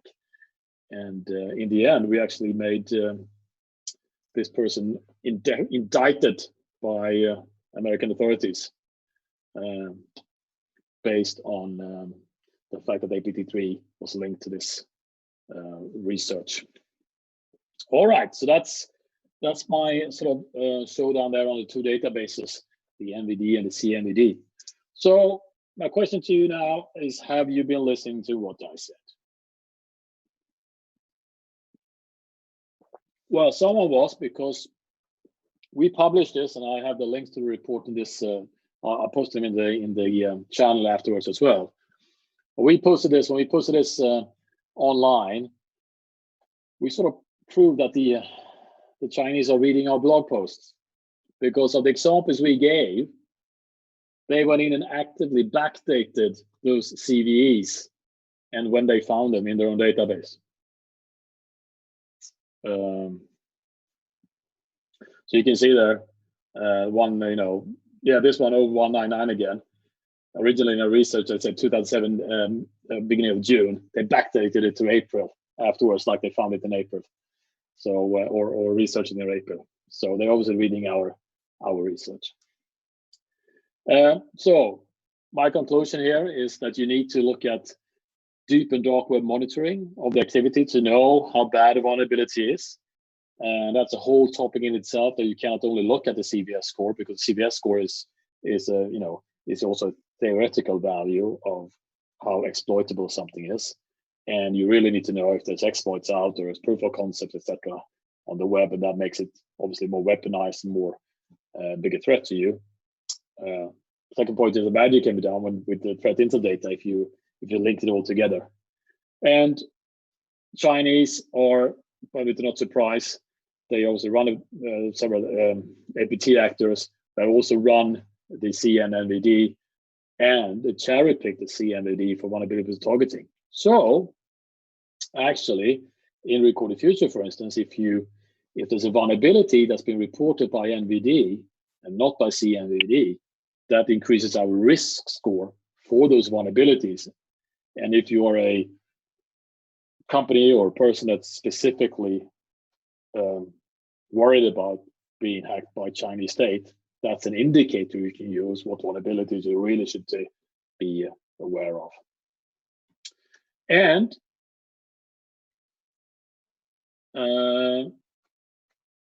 as I say, there's a free browser extension, so I'll post it to the channel, and we launched this on Tuesday. So basically, this will look at on the webpage any IP domain vulnerability or hash, and it'll give you our risk score. So here you can see this one here, the CV 2019-12-92. We say is 99 out of 100 how bad it is, and we just give you a subset of the rules why we haven't given this score. More tips, I'll post them as well. There's a Cyber Daily Newcast, Sally Daily newsletter we send out, free email. We have a podcast. We also have a threat intel handbook if you have some managers there that needs to get the fundamentals out of threat intelligence. I'll post all these links to the channel just after this chat.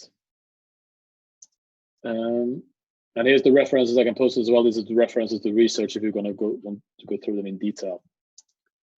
And that was the end of my talk for now. And I'm looking forward to questions. I see there's a lot of questions coming up here in the chat. So let's go ahead. And thank you. All righty then. Thank you very much, Magnus. Mm-hmm. The first question is about your drink.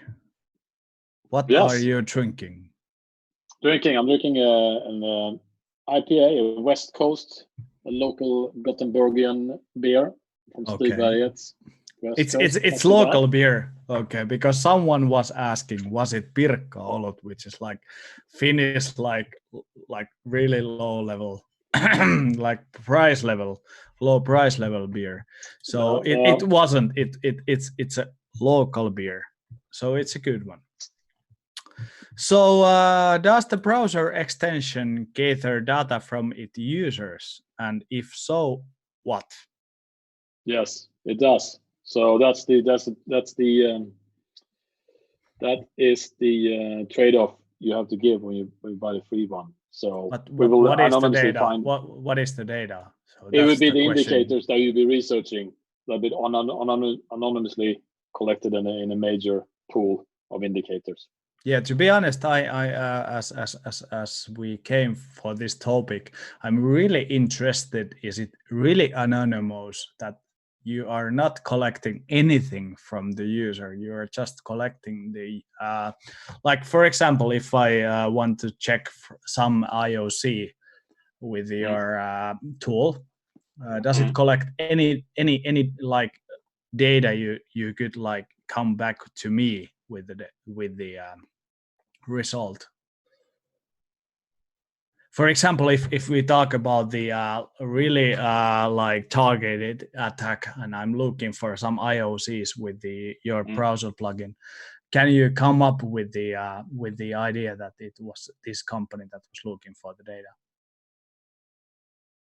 No, that's not what works. I mean, I'm happy for you to look at the webpage, but that's not what we want to do now. All right. Or we want to collect on a broader pool what people are looking at worldwide and see if that's an indication. But we absolutely not should look at all right. who was doing it. All right. So does MSS cherry pick CNNVD for exploiting, or is CNNVD cherry picking MSS for publication? So this is kind of hard question. But did you get it? Did I get that question? Does MSS cherry pick? Yeah. Well, I don't know. I know who's telling who. Is it the CMVD that holds back and told them MSS, or MSS telling CMVD to hold back? I don't know. All right. Yeah. So, all right. Do you know if there is CDSEX like this, like the HelSec? You know, we get together once a month and have a meetup where people are talking. Is there something like this in Sweden? I think it is. I think they have in Stockholm. You know, I'm in Gothenburg. We are a very small community here. But in Stockholm, I think they have some meetups. We have a lot of meetups in other companies. What about, but it's more IT general more than security. Yeah. We have. Yeah. I actually know there is one in Stockholm, but I'm not sure if it's like. I'm not sure how many people attend that one. For example, that is like unknown for me. I know there is one, definitely. There is one more question about it. How to get started monitoring the deep webs for threat intelligence? How to start? Yeah. Well, you know, buy a license. It's all at your fingertips. But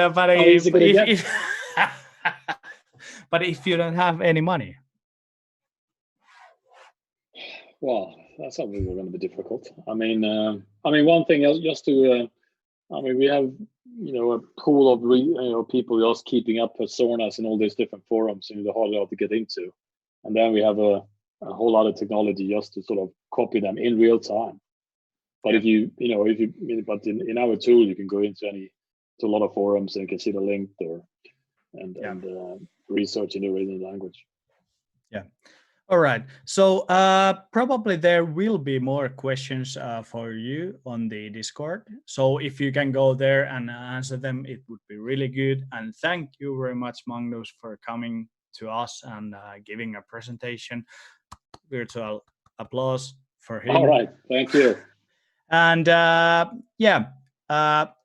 this was it. So thank you very much for participating in HelSec, the first virtual meetup ever. Please be sure that you join the Discord, which link is below in the panels of the Twitch. If you're joining from Discord, it's easier to join the general discussion, but there will be channels that we would like to see a lot of people discussing after this meetup. And also, I'm going to post a link to the Twitch chat, also to the Discord, and also to the Twitter that asks you to give feedback from the presentations, all of the 5 presentations, so from each of them, and also the overall expression you have over this meetup, and if we should have another one pretty soon, and if we have good stuff here, what was good and what was poor. Of course, my capability of drinking is poor, but if you have more things that should be considered, please fill them up, and let's get back to let's get back to this meetup later on. Thank you very much, Magnus, and thank you, Sweden, for giving a presentation in our meetup. Bye. Thank you. Bye-bye.